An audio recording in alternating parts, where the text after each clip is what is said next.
நான் என்னுடைய ரொம்ப நாள் எய்ம் என்னன்னா, ஒரு நாகராஜ் டாக்ஸி அப்படின்னு சொல்லிட்டு ஒரு டாக்ஸி கம்பெனியை உருவாக்குறது அப்படிங்கிறது தான் என்னுடைய ரொம்ப நாள் எய்ம். இந்த டாக்ஸி கம்பெனில எனக்கு என்ன கான்செப்ட்னா, இந்தியா முழுவதும் இருக்கக்கூடிய எல்லா சிட்டிகள்லயுமே எலக்ட்ரானிக் இவி கார்ஸ் எலக்ட்ரிக்கல் டாக்ஸிகளை இறக்கி கிலோமீட்டருக்கு ரூ. 3 குடுத்து ஒட்டுமொத்த டாக்ஸி மார்க்கெட்டையும் கேப்சர் பண்ணணும். இந்த ஊபர், ஓலா இவங்க எல்லாத்தையும் பீட் பண்ணணும் அப்படிங்கிறது இந்த டாக்ஸி கம்பெனியோட எய்ம். ஓகே. பட் இந்தியா முழுவதும் இருக்கக்கூடிய எல்லா சிட்டிகளையும் நான் 100 டாக்ஸி இறக்கி அவ்வளவு பெரிய டாக்ஸி கம்பெனியை நான் கொண்டு வரணும். ஓபர், ஓலாவுக்கெல்லாம் சேலஞ்ச் பண்ணணும் அப்படின்னு சொன்னா எனக்கு குறைஞ்சது ரூ. 100 கோடி தேவைப்படும். குறைஞ்சது ரூ. 100 கோடி தேவைப்படும். 100 crores எனக்கு மினிமம் தேவைப்படும். சிட்டிக்குள்ள இந்தியாவில் இருக்கிற எல்லா சிட்டிகளையும் நான் டாக்ஸி எலக்ட்ரிக்கல் வெஹிக்கிள டாக்ஸியா கொண்டு வரணும் அப்படின்னு சொன்னா. பட் இன்னத்த தேதியில இன்னத்த தேதியில என் கையில என்ன இருக்குன்னா நான் இருக்கேன். ஓகே. நான் இருக்கேன். என்கிட்ட ஒரு ரூ. 7,00,000 நான் சேவ் பண்ணி வச்ச பணம் இருக்கு. என்கிட்ட ஒரு சேவிங்ஸ் ஒரு ரூ. 7,00,000 இருக்கு. சேவிங்ஸ் ஒரு ரூ. 7,00,000 இருக்கு. நான் இருக்கேன். பட் என்னோட எய்ம் ஒரு மிகப்பெரிய டாக்ஸி கம்பெனி உருவாக்குறது. ஓகே. ரூ. 100 கோடி மதிப்புள்ள ஒரு மிகப்பெரிய டாக்ஸி கம்பெனிய உருவாக்குறது. பட் இத வச்சுட்டு நான் அத நோக்கி பயணிக்கணும். இந்த ரூ. 7,00,000 வச்சுட்டு நான் அத நோக்கி பயணிக்கணும். பட் இதுக்கு என்னால வாழ்நாள் ஃபுல்லா எடுத்துக்க முடியாது. அது ரொம்ப முக்கியமான விஷயம். இந்த ரூ. 7,00,000 100 கோடியா மாத்துறது அப்படின்னா, ஹார்ட் ஒர்க் எல்லாம் பண்ணிட்டு இருந்தேன்னா காணாம போயிருவேன். வாழ்நாள் ஃபுல்லா 2 டாக்ஸி வச்சுட்டு ஓட்டிட்டு இருக்கணும். இப்போ என் கையில இருக்கக்கூடிய இந்த ரூ. 7,00,000 அப்புறம் நான் இப்ப இத வச்சுட்டு என்ன பண்றேன்னா, ஒரே ஒரு டாக்ஸிய வாங்கி ஒரே ஒரு டாக்ஸிய வாங்கி நான் என்னுடைய டாக்ஸி கம்பெனி நாகராஜ் டாக்ஸி கம்பெனியை நான் ஸ்டார்ட் பண்றேன். ஓகே. என் கையில இருக்கக்கூடிய ஒரே ரூ. 7,00,000 வச்சுட்டு ஒரே ஒரு டாக்ஸியை வாங்கி நாகராஜ் டாக்ஸிங்கிற என்னோட டாக்ஸி கம்பெனியை நான் ஸ்டார்ட் பண்றேன். இந்த கம்பெனியை ஸ்டார்ட் பண்ணி இந்த ஒரு டாக்ஸி வாங்கி கம்பெனியை ஸ்டார்ட் பண்ணி ஃபர்ஸ்ட் 6 மந்த் என்னுடைய கவனம் எதுல இருக்கும்னா கஸ்டமர் பேஸ உருவாக்குறதுல. ஃபர்ஸ்ட் 6 மந்த் என்னோட கவனம் எதுல இருக்கும்னா கஸ்டமர் பேஸ் உருவாக்குறது. நான் என்ன பண்ணுவேன்னா இந்த 6 மாசத்துல என்னோட டாக்ஸில ஏறக்கூடிய ஒவ்வொரு கஸ்டமரையும் பொட்டாட்டா பாத்துக்குவேன் நான். அவங்க பேசிட்டு போக பிடிக்கும்னா நான் பேசிட்டே வண்டி ஓட்டுறேன். பாட்டு கேட்கணும்னா பாட்டு போடுவேன். ஏசிய கரெக்டா வைப்பேன். அவங்களுக்கு பர்ஃபெக்டான ஒரு சர்வீஸை நான் கொடுப்பேன். ஸோ நான் என் கஸ்டமர்ஸை ஒரு தடவை என் கஸ்டமர் என் கார்ல ஏறினாங்கன்னா அவங்க இறங்கும்போது என் கையில இருக்கக்கூடிய விசிட்டிங் கார்டை கொடுக்கறதுல இருந்து அடுத்த தடவை அவங்களுக்கு கார் தேவைன்னா என்னத்தான் கூப்பிடணுங்கிற அளவுக்கு என்னுடைய சர்வீஸ் கொடுப்பேன். ஸோ ஃபர்ஸ்ட் 6 மந்த்ஸ் என்னோட கான்சன்ட்ரேஷன் எல்லாம் என்னவா இருக்கும்னா ஒரு ஒரு கஸ்டமர் பேஸ உருவாக்குறதா தான் இருக்கும். ஸோ 6 மாசம் அந்த ஒரே ஒரு டாக்ஸியை வச்சுட்டு ஒரு கஸ்டமர் பேஸை நான் உருவாக்குவேன். இப்ப என்னன்னா நான் கொடுக்கக்கூடிய சர்வீஸை பார்த்துட்டு அதுக்கப்புறம் அந்த கஸ்டமர்ஸ் 100 கஸ்டமர்ஸ்ல அட்லீஸ்ட் 80 பேர் வெளியே எங்க போகணும்னாலும் திரும்பவும் எனக்கு கூப்பிட ஆரம்பிப்பாங்க. ஒரு கஸ்டமர் பேஸ நான் ஒரு 6 மாசத்துல ஃபர்ஸ்ட் ஒரு 6 மாசத்துல நான் செட் பண்ணுவேன். அதுதான் என்னோட ஃபர்ஸ்ட்ல 6 மாசத்துல என்னோட கவனம். சரி. இப்போ அடுத்து இந்த 6 மாசத்துல ஒரு சின்ன கஸ்டமர் பேஸ் உருவாக்கியாச்சு. இந்த கஸ்டமர் பேஸ வச்சுட்டு இந்த டாக்ஸி ஓட்டலாம். நான் டெய்லி சாப்பிடலாம். டெய்லி ஒரு கையில ஒரு ரூ. 1,000 நிக்கும். பட் என்னோட எய்ம் அந்த டெய்லி ரூ. 1,000 சம்பாதிக்கிறதுல என்னுடைய எய்ம். இப்போ என்னோட கம்பெனியை நான் அடுத்த கட்டத்துக்கு கொண்டு போவோம். இந்த கம்பெனியை அடுத்த கட்டத்துக்கு கொண்டு போகணும்னா இன்னும் 2 விஷயத்த நான் பண்ணணும். ஒண்ணு என்னன்னா ஆல்ரெடி நான் உருவாக்கி வச்சிருக்கக்கூடிய கஸ்டமர் பேஸ பாதுகாக்கணும். நான் ஏதாச்சும் ஒரு கஸ்டமர் என்னை கூப்பிட்டு என்னால போக முடியலன்னா அவர் வேற டாக்ஸி கூப்பிட ஆரம்பிச்சாருன்னா அப்படியே அந்த கஸ்டமர் என்னை விட்டு விலகி போறதுக்கான வாய்ப்புகள் அதிகமா இருக்கு. அப்போ ஆல்ரெடி இருக்கக்கூடிய கஸ்டமர் எப்ப என்னை கூப்பிட்டாலும் நான் போகணும். அதே நேரத்துல இந்த கஸ்டமர் பேஸ் நிறுத்திட்டேன்னா நான் வளர முடியாது. புது கஸ்டமர்களையும் நான் புடிச்சுக்கிட்டே இருக்கணும். புது கஸ்டமர்களையும் நான் உருவாக்கிக்கிட்டே இருக்கணும். அப்போ என்னோட டாக்ஸி கம்பெனியை லைட்டா நான் பெருசு பண்ணணும். கையில காசு கிடையாது. இப்போ இந்த ஃபர்ஸ்ட் 6 மாசம் இந்த கம்பெனி ஸ்டார்ட் பண்ணீங்க. இந்த 6 இது வந்து பூட் ஸ்டாப்பிங் சொல்லுவாங்க. இந்த ஸ்டேஜ் வந்து பூட் ஸ்டாப்பிங் அப்படின்னு சொல்லுவாங்க. இனிஷியல் ஆரம்ப காலகட்டம் பூட் ஸ்டாப்பிங் சொல்லுவாங்க. இப்போ செகண்ட் ஸ்டேஜ்க்கு நான் கொண்டு போகணும்னா இருக்கிற கஸ்டமரையும் நான் பாதுகாக்கணும். அதே நேரத்துல புது கஸ்டமரையும் நான் உள்ள கொண்டு வரணும். அப்போ நான் என்ன பண்ணணும்னா அடிஷனலா எனக்கு இன்னும் 4 டாக்ஸி தேவைப்படும். அட்லீஸ்ட் இன்னும் 4 டாக்ஸி தேவைப்படும். அட்லீஸ்ட் ஒரு 3 டிரைவர்கள் எனக்கு தேவைப்படுவாங்க. இப்ப நான் ஒரு டாக்ஸி நான் ஒரே ஒரு டிரைவர் தான். 6 மாசம் ஒரு கஸ்டமர் பேஸ் உருவாக்கிட்டேன். இத வச்சே நான் லைஃப் ஓட்டிட முடியும். பட் டெய்லி ரூ. 1,000 கார் ஓட்டிட்டு இருக்கிறது இல்ல என்னோட எய்ம். என்னோட எய்ம் ரூ. 100 கோடி மதிப்புள்ள ஒரு கம்பெனி. ஓகே. அப்போ நான் அடுத்த கட்டத்துக்கு கம்பெனி கொண்டு போகணும்னா இருக்கிற கஸ்டமர் பேஸ தக்க வைக்கணும். புது கஸ்டமர்ஸையும் கொண்டு வரணும். இதுக்கு என்னுடைய ஒரு கார் பத்தாது. நான் ஒருத்தன் பத்த மாட்டேன். இப்ப எனக்கு அடிஷனலா 4 டாக்ஸி வேணும். இன்னும் அடிஷனலா எனக்கு ஒரு 3 டிரைவர்ஸ் ஆச்சு மினிமம் எனக்கு தேவைப்படும். ஓகே. இந்த ஸ்டேஜ்க்கு பேரு தான் ப்ரீ சீடிங் லெவல்னு சொல்லுவாங்க. Second stage pre seeding level. இந்த லெவல்ல இந்த 4 டாக்ஸியை நான் உருவாக்கணும். இந்த 4 டாக்ஸி நான் உருவாக்கணும். ஆனா ஒரு விஷயத்துல நான் ரொம்ப முக்கியமா கவனம் செலுத்தணும். இந்த 4 டாக்ஸி எக்காரணத்துக்கு கொண்டு லோன் வாங்கி வாங்கிறக்கூடாது. எந்த ஒரு பிசினஸையும் நீங்க லோன் வாங்கி ஸ்டார்ட் பண்ணிட்டீங்கன்னா, அதோட அந்த பிசினஸோட வளர்ச்சி முடிஞ்சிருச்சு. அத ஞாபகம் வச்சுக்கங்க. ஆல்ரெடி நல்லா எஸ்டாப்ளிஷ் ஆன ஒரு கம்பெனி லோன் வாங்கலாம். அதுல தப்பு கிடையாது. ஆனா வளர்ற ஸ்டேஜ்ல உதாரணத்துக்கு டாக்ஸி கம்பெனி கூட விடுங்க. நீங்க ஒரு மேனுஃபேக்சரிங் பிளான்ட் ஆரம்பிக்கிறீங்கன்னா, அ அப்பதான் அந்த பிளான்ட்டவே ஆரம்பிச்சிருப்பீங்க. அப்பதான் அந்த பிளான்ட் ஆரம்பிச்சிருப்பீங்க. நீங்க ஆரம்பிக்கும் பொழுது லோன் வாங்கி ஆரம்பிச்சீங்கன்னா, இது பிசினஸ் லோன் குடுக்கக்கூடியவங்கலாம், நீ பொறுமையா எனக்கு லாபம் வந்ததுக்கு அப்புறம் கொண்டு வந்து வட்டி குடு. நீ லாபம் வந்ததுக்கு அப்புறம் எனக்கு அசல் பே பண்ணுன்னு எந்த பேங்கோ, எந்த ஒரு ஃபைனான்ஸ் நிறுவனமோ, எந்த ஒரு ஃபைனான்சியரோ சொல்ல மாட்டாங்க. லோன் வாங்குனா நீங்க அடுத்த மாசத்துல இருந்து இஎம்ஐ கட்டியாக ஆரம்பிக்கணும்.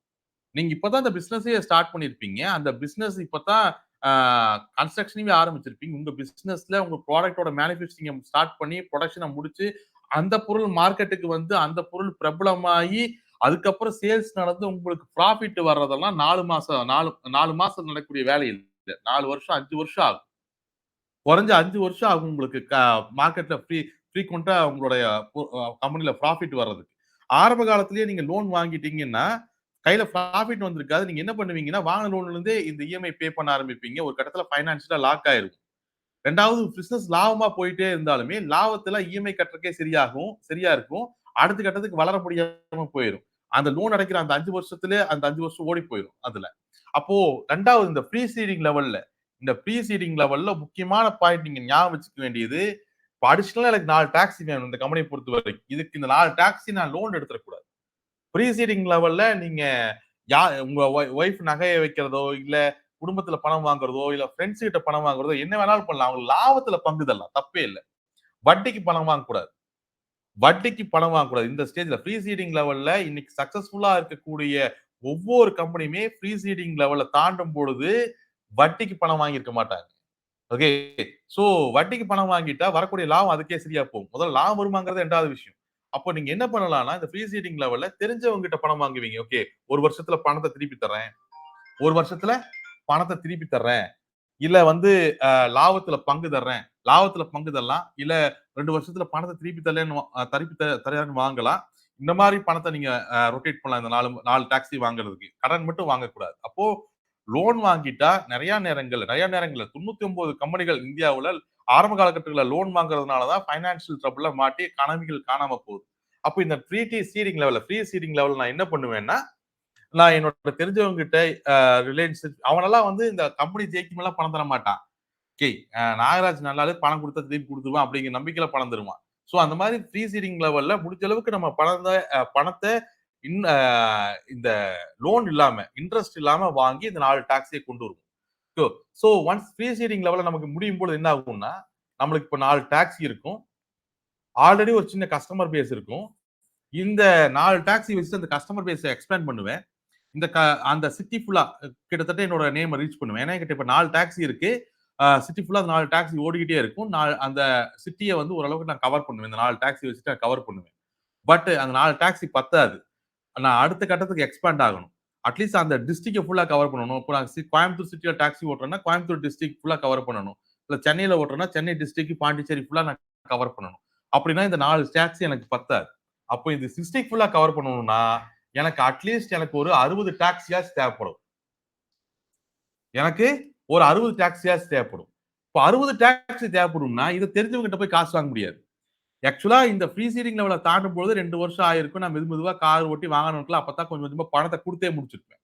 இப்ப எனக்கு அடுத்த கட்டத்துக்கு நான் போறது அப்படிங்கிறது, இப்போ இந்த பூட் ஸ்டாப்பிங் ஸ்டேஜும், இல்ல இந்த சீடிங் லெவலும் ஃப்ரீ சீடிங் லெவலும் ஒரு 2 வருஷம் எடுத்திருக்கும். ஒரு 6 மாசம் நான் கஸ்டமர் பேஸ் பில்ட் பண்ணியிருப்பேன்.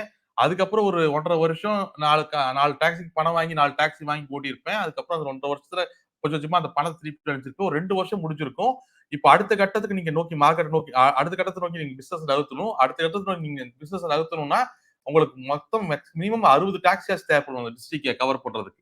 அப்ப இந்த 60 டாக்ஸிக்கு நான் மறுபடியும் லோன் போகக்கூடாது. லோன் போக வேண்டிய போனா மாட்டிக்குவேன். சோ அதே நேரத்துல தெரிஞ்சவங்ககிட்டயும் போய் பணம் கேட்டுட்டு இருக்க முடியாது. ஏன்னா 60 டாக்ஸிக்கு பணம் குடுக்குற அளவுக்கு எனக்கு தெரிஞ்சவன் பெருசா இருக்க மாட்டான். அப்ப நான் என்ன பண்ணுவேன், இந்த ஸ்டேஜ்ல இந்த 3வது ஸ்டேஜ்க்கு பேர் தான் சீடிங் லெவல்ன்னு சொல்லுவாங்க. இந்த ஸ்டேஜ்ல தான் நான் என்ன பண்ணுவேன்னா, இன்வெஸ்டர்ஸ வெல்கம் பண்ணுவேன். இந்த ஸ்டேஜ்ல தான் என்ன பண்ணுவேன்னா, இன்வெஸ்டர்ஸை வெல்கம் பண்ணுவேன். இந்த சீடிங் லெவல்ல தான் முதல்ல ஒரு கம்பெனியோடைய பங்குகள் பிரிக்கப்படுது. சீடிங் லெவல் அப்படிங்கிறது 3வது ஸ்டேஜ். ஓகே. ஒரு கம்பெனியோட வளர்ச்சியில 3வது ஸ்டேஜ். இந்த ஸ்டேஜ்ல என்னன்னா, என்னுடைய கம்பெனிய அடுத்த கட்டமா விரிவாக்கம் பண்ண, என்னோட கம்பெனிய அடுத்த கட்டமா விரிவாக்கம் பண்ண, முதலீட்டாளர்கிட்ட பணம் கேட்கக்கூடிய அல்லது பணத்த வாங்கி அடுத்த கட்டத்துக்கு விரிவாக்கம் பண்ணக்கூடிய ஸ்டேஜ் தான் இந்த 3வது ஸ்டேஜ். சீடிங் லெவல் அப்படின்னு சொல்லுவாங்க. இந்த ஸ்டேஜ்ல நான் இன்வெஸ்டர்ஸ்கள உள்ள அழைப்பேன். ஓகே. இதுக்கு பேரு ஃபவுண்டர்ஸ் கால் புரோகிராம்னு சொல்லுவாங்க. இது நம்ம கிளாஸ்கள்ல படிக்கலாம். இதுக்கு பேரு அ ஃபவுண்டர்ஸ் கால் புரோகிராம் அ அப்படின்னு சொல்லுவாங்க. ஃபவுண்டர்ஸ் கால் புரோகிராம் அப்படின்னு சொல்லுவாங்க. ஓகே. முதல்ல என் ஷேர்ஸ அ ஏன் பிரிக்கணும் அப்படின்னு எடுத்துட்டோம்னா, லோன் வாங்க முடியாதுன்னு நம்ம பேசிட்டோம். பட் நெறைய பேர் இந்த பார்ட்னர சேர்த்துறது ஒர்க் அவுட் ஆகாது சார் ஆக்சுவலா. ஏன்னா, பார்ட்னர சேர்த்துனீங்கன்னா, பார்ட்னர சேர்த்து இப்போ நான் நான் ரூ. 100,00,00,000 கம்பெனி என்கிட்ட ரூ. 5,00,00,000 இருக்கு. நீ ஒரு 10,00,00,000 குடு, நீ ஒரு 20,00,00,000 குடுன்னு ஒரு 5 பேர்த்த பார்ட்னரா சேர்த்து நான் அந்த கம்பெனிய ஸ்டார்ட் பண்ணிட்டேன்னா, மாசம் மாசம் எனக்கு இஎம்ஐ கட்டுற பிரச்சனையும் இல்ல. அதே நேரத்தில கம்பெனியோட நிர்வாகமும் என் கையில இருக்காது. இந்த கம்பெனில நான் ஒரு முடிவு எடுக்கிறோம்னாலும் கூட, ஓகே. இந்த கம்பெனில நான் எந்த ஒரு முடிவு எடுக்கணும்னாலும் கூட, இந்த பார்ட்னர்ஸ் 5 பேர்கிட்டயும் கையெழுத்து வாங்கணும். இந்த பார்ட்னர் 5 பேர்த்தையும் நான் சமாதானப்படுத்தணும். ஒவ்வொருத்தரும் ஒவ்வொரு மூலையில திருப்பிட்டு நிப்பான். அது ஒர்க் அவுட் ஆகாது. ஓகே. ஈவன் 2 பார்ட்னர்கள் இருந்தாலே நெறைய சண்டைகள் வரும். சோ, என்னோட கம்பெனி நான் திறன்பட நான் செயல்படணும்னா, கம்பெனி முழுமையா என்னோட கண்ட்ரோல் இருக்கணும். கம்பெனியோட நிர்வாகம் முழுமையா என்னோட கண்ட்ரோல் இருக்கணும். அப்ப எனக்கு தேவைப்படக்கூடிய பணம் எப்படி இருக்கணும்னா, எனக்கு தேவைப்படக்கூடிய பணத்துக்கு இன்ட்ரெஸ்ட் இருக்கக்கூடாது. அந்த பணம் ஃப்ரீயா வரணும். லாபம் வந்தா மட்டும் தான் என்னால அந்த பணத்த திருப்பி குடுக்க முடியும்.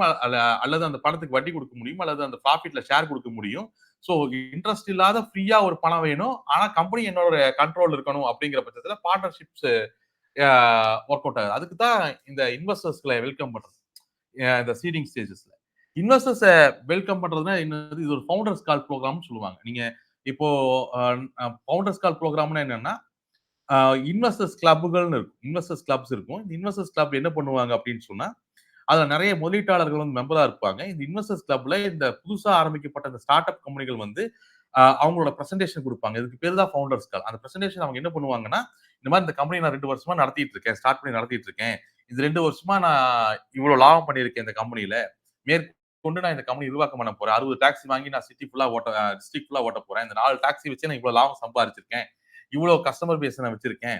ஸோ எனக்கு 60 டாக்ஸி வாங்குறதுக்கு எனக்கு இன்வெஸ்ட்மென்ட்ஸ் குடுங்க.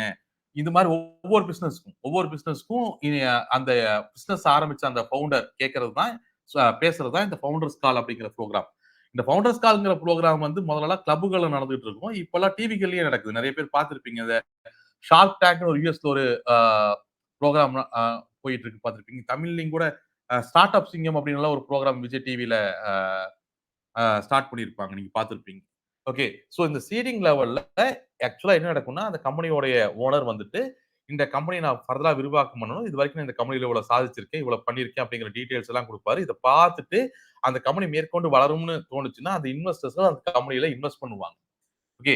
இந்த ஸ்டேஜ தான் நம்ம சீடிங் லெவல் ஸ்டேஜ்ன்னு சொல்லுவோம். இந்த ஸ்டேஜ்ல இன்வெஸ்ட் பண்ணக்கூடியவங்கள தான் நம்ம என்னன்னு சொல்லுவோம்? ஏஞ்சல் இன்வெஸ்டர், வென்ச்சுரா கேபிட்டல் அல்லது ஸ்டார்ட் அப் இன்வெஸ்டர்ஸ் அப்படின்னுலாம் நம்ம சொல்லுவோம் நம்ம. ஓகே. ஆனா அந்த இன்வெஸ்டர்ஸுமே அவன் என்ன தியாகியா? "நீ இந்த கம்பெனிய நல்லா வளர்த்தி கொண்டு வாப்பா, இந்தா பணத்த வச்சுக்கோன்னு" குடுக்குறதுக்கு. ஓகே. அவன் வட்டிக்கும் பணம் குடுக்க போறதில்ல. இன்வெஸ்ட் தான் பண்றான். அந்த கம்பெனில இன்வெஸ்ட் தான் பண்றான். அப்ப அந்த இன்வெஸ்டர்ஸ்க்கு நான் என்ன குடுக்கணும் திருப்பி? என் கம்பெனில ஒரு பகுதிய குடுக்கணும். அது என் கம்பெனில ஒரு பகுதிய நான் எழுதி குடுக்கணும். அப்பத்தான் என் கம்பெனிய சின்ன சின்ன பாகங்களா, ஷேர்ஸா பிரிக்க வேண்டிய எனக்கு தேவை வருது. அப்போ இந்த 3வது ஸ்டேஜ்ல சீடிங் லெவல்ல என் கம்பெனிய அடுத்த கட்டத்துக்கு நான் கொண்டு போறதுக்காக இன்வெஸ்டர்ஸ் உள்ள கூப்பிடும் பொழுது, அந்த இன்வெஸ்டர்ஸ் எனக்கு பணத்த சும்மா தர மாட்டான். அப்ப அந்த இன்வெஸ்டர்ஸ்க்கு என் கம்பெனியோட ஒரு பகுதிய தரணும்.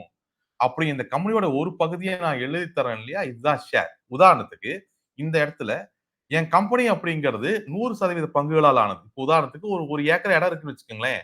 1 ஏக்கரா இடம் அப்படிங்கிறது 100 சென்ட்டால சேர்ந்தது தான் 1 ஏக்கரா இடம். 100 சென்ட் சேர்ந்தது தான். 100 சென்ட் சேர்ந்தது தான் 1 ஏக்கரா இடம். ஓகேவா?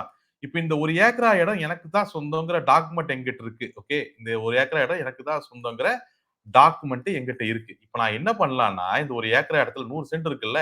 அப்போ நான் இந்த 1 ஏக்கரா இடத்த ஒவ்வொரு சென்ட்டா, இல்ல 5, 5 சென்ட்டா, இல்ல 10, 10 சென்ட்டா எனக்கு எவ்ளோ அ அ தேவையோ, எனக்கு எந்த மாரி தேவையோ, உதாரணத்துக்கு நான் 2 சென்டா என்னோட விருப்பத்துக்கேற்ப இதை சின்ன சின்ன பாகங்களா பிரிச்சு ஒவ்வொரு பாகத்துக்கும் டாக்குமெண்ட் போட்டு ஒவ்வொரு பாகத்தையும் என்னால தனியா விற்க முடியும். ஓகே. என்கிட்ட இருக்கக்கூடிய ஒரு ஏக்கரா இடத்த சின்ன சின்ன பிளாட்டுகளா பிரிச்சு ஒவ்வொரு பிளாட்டுக்கு தனித்து டாக்குமெண்ட் போட்டு என்னால விற்க முடியும். அதே மாதிரி இப்போ இந்த கம்பெனி என்னோடையது. ஓகே. இப்ப இந்த கம்பெனியோட வேல்யூஷன் உதாரணத்துக்கு இந்த கம்பெனியோட வேல்யூஷன் நான் 100 கோடி அப்படின்னு வச்சிருக்கிறேன்னா, அப்ப 100 கோடி வேல்யூஷன் இந்த கம்பெனிய மதிப்புள்ள இந்த கம்பெனிய ரூ. 10 மதிப்புள்ள 10 கோடி டாக்குமெண்டாவும் நான் பிரிச்சு எழுதிக்கலாம். அல்லது வெறும் ரூ. 100 மதிப்புள்ள 1 கோடி டாக்குமெண்டாலும் நான் பிரிச்சு எழுதுவேன். இல்ல வெறுமனே ரூ. 1 மதிப்புள்ள 100 கோடி டாக்குமெண்டா கூட நான் பிரிச்சு எழுதிக்கலாம். இந்த கம்பெனிய சின்ன சின்ன பாகங்களா நான் பிரிச்சு எழுதுறேன். உதாரணத்துக்கு இந்த கம்பெனி ஓனர் நான் தான்.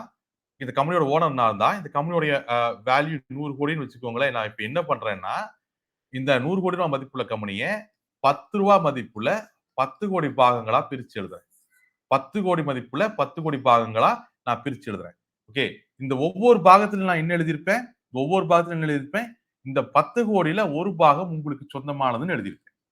இந்த 10 கோடியில ஒரு பாகம் உங்களுக்கு சொந்தமானதுன்னு எழுதியிருக்கேன். சோ என்னுடைய கம்பெனிய இந்த கம்பெனி அப்படிங்கிறது 100% பங்குகள் சேர்ந்தது தான் என்னோட கம்பெனி. இந்த 100% பங்குகளை ரூ. 10 மதிப்புல 10 கோடி பாகங்களா நான் பிரிச்சு எழுதுறேன். இப்போ இந்த 10 கோடி பங்குகளும் சேர்ந்தது தான் இந்த 100% இந்த ஃபுல் கம்பெனி. இந்த 10 கோடி பாகமும் சேர்ந்தது தான் 10 கோடி பாகமும் சேர்ந்தது தான் என்னுடைய முழு company. 100% of company. 100% of company. So ரொம்ப சிம்பிளா இந்த இடத்துல நீங்க புரிஞ்சுக்கணும். என்கிட்ட ஒரு கம்பெனி இருக்கு. ஓகே. என்கிட்ட ஒரு கம்பெனி இருக்கு. அந்த கம்பெனிய சின்ன சின்ன பாகங்களா நான் பிரிச்சு எழுதுறேன். அப்படி பிரிச்சு எழுதக்கூடிய அந்த ஒவ்வொரு டாக்குமெண்ட்டையும் தான் நான் ஷேர் அப்படின்னு சொல்றேன். பிரிச்சு எழுதக்கூடிய ஒவ்வொரு டாக்குமெண்ட்டையும் தான் ஷேர் அப்படின்னு சொல்றேன். அந்த ஒவ்வொரு டாக்குமெண்ட்லயும் என்ன எழுதியிருக்கும்? இந்த கம்பெனில இந்த 10 கோடி பாகத்துல ஒரு பகுதி உங்களுக்கு சொந்தம்னு எழுதியிருக்கும். அப்போ இந்த 10 கோடி பாகம் சேர்ந்தது தான் அந்த 100% ஆஃப் கம்பெனி. அந்த கான்செப்ட அண்டர்ஸ்டாண்ட் பண்ணிக்க. ஓகே.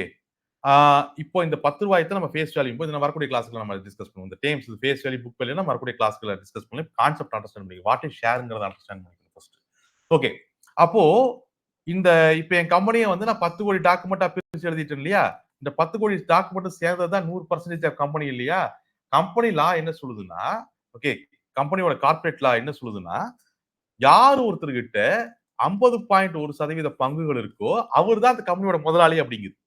நம்ம பேச்சு வழக்குல எப்பவுமே அது 51% சொல்லுவோம். நானே பேசும்போது அடிக்கடி 51% சொல்லிருவேன். பட் ஆக்சுவலா 50.1%.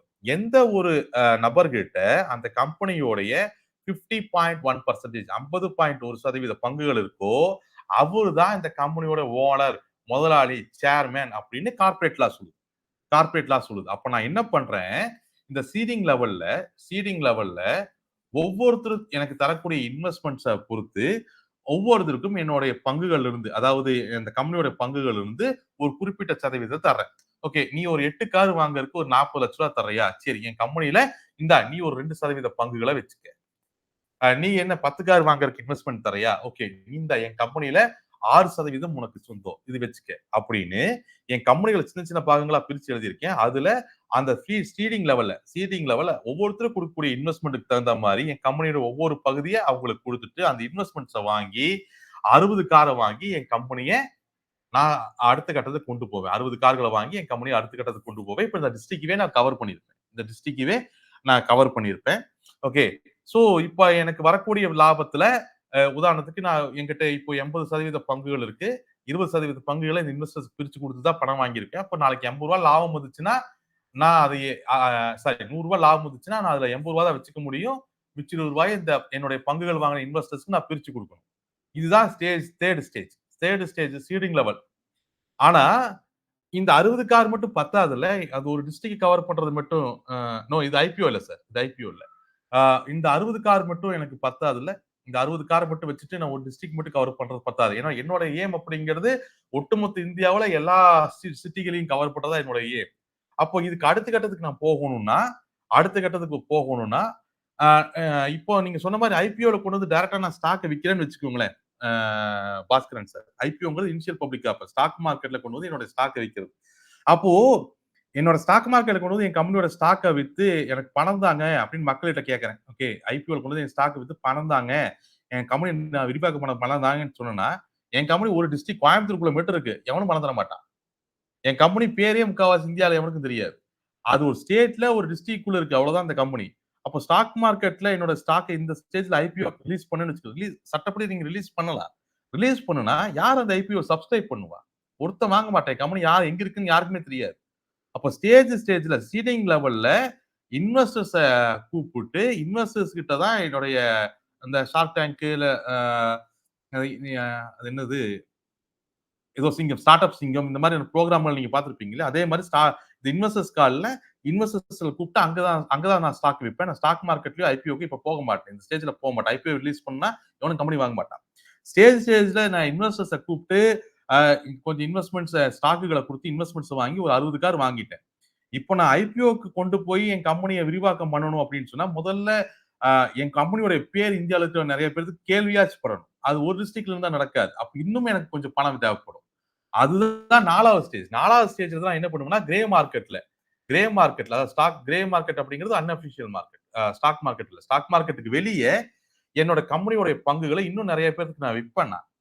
அன்லிஸ்டட் ஸ்டாக்ஸ் சொல்லுவாங்க. இப்படி விற்கக்கூடிய பங்குகள் என்னன்னு சொல்லுவாங்க? அன்லிஸ்டட் ஸ்டாக் மார்க்கெட் லிஸ்ட் ஆகாத பங்குகள். கிரே மார்க்கெட்ல என்னுடைய கம்பெனியோட அன்லிஸ்டட் பங்குகளை ஏஜென்சிகள் மூலியமா நிறைய பேருக்கு வித்து கொஞ்சம் பணத்தை புரட்டுவேன். ஒரு 30-40% பங்குகளை நான் வித்து பணத்தை புரட்டி என்னுடைய கம்பெனியை முதல்ல ஒரு 4-5 ஸ்டேட்லயாச்சும் கொண்டு வருவேன்.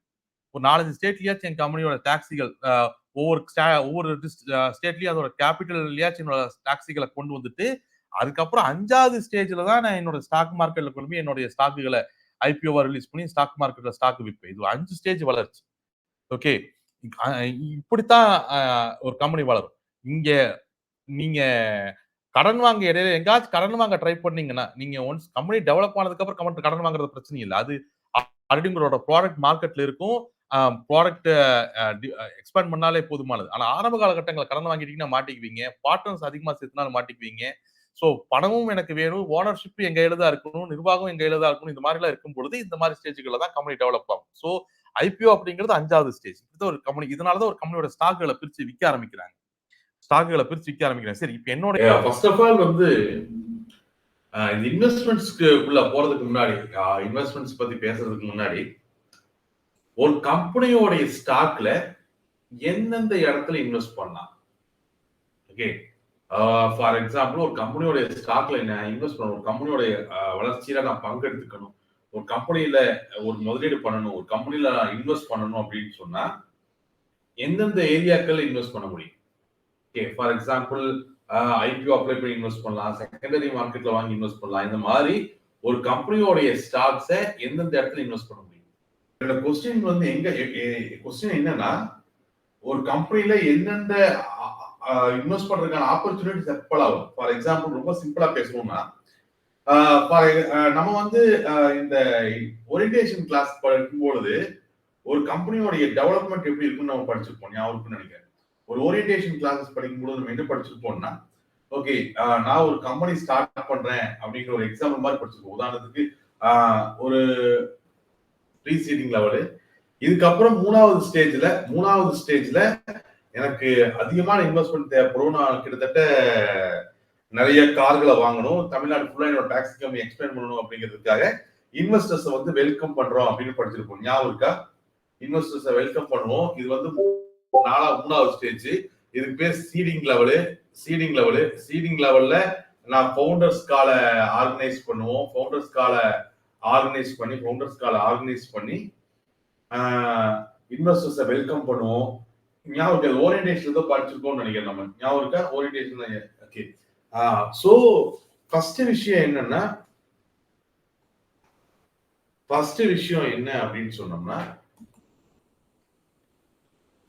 ஒரு ஸ்டாக்ல இன்வெஸ்ட் பண்றதுக்கான ஃபர்ஸ்ட் ஆப்பர்ச்சுனிட்டி அப்படிங்கிறது சீடிங் லெவல்ல நம்மளுக்கு கிடைக்கும்.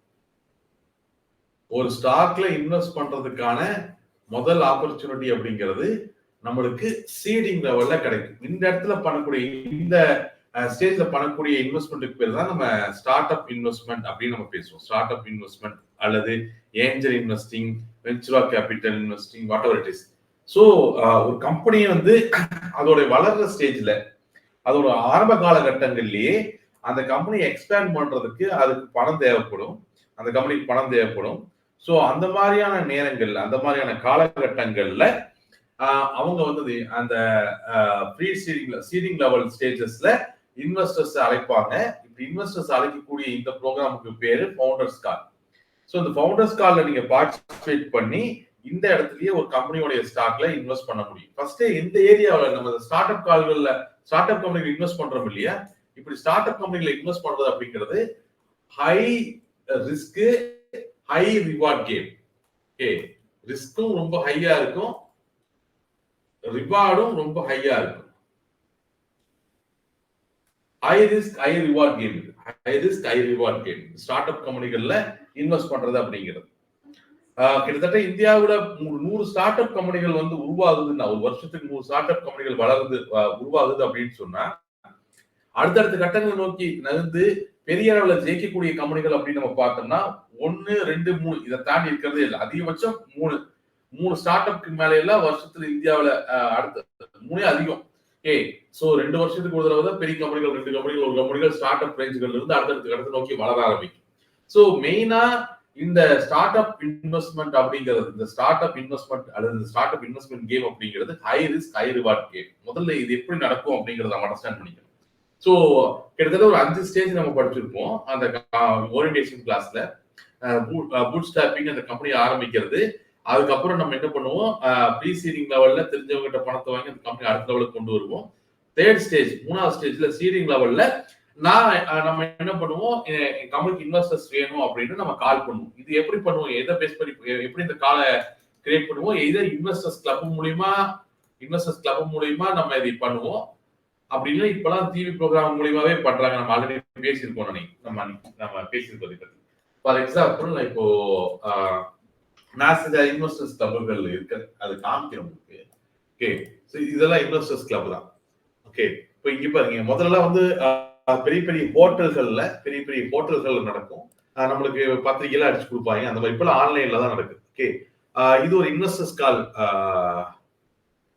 19ஆம் தேதி, சாரி, நாளைக்கு ஒரு ஃபவுண்டர்ஸ் கால் ஆர்கனைஸ் பண்ணியிருக்காங்க. பாரத் நெக்ஸ்ட் அப்படின்னு சொல்லிட்டு ஒரு கம்பெனியோடைய ஸ்டார்ட் அப் கால்.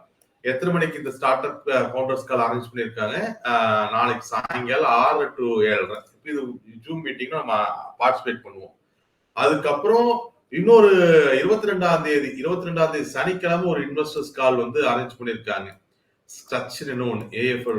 ஓகே, 2 ஸ்டார்ட் அப் கால் இன்விடேஷன் எனக்கு வந்திருக்கு. ஓகே, இதுக்கும் நிறைய வந்திருக்கு ஆக்சுவலா.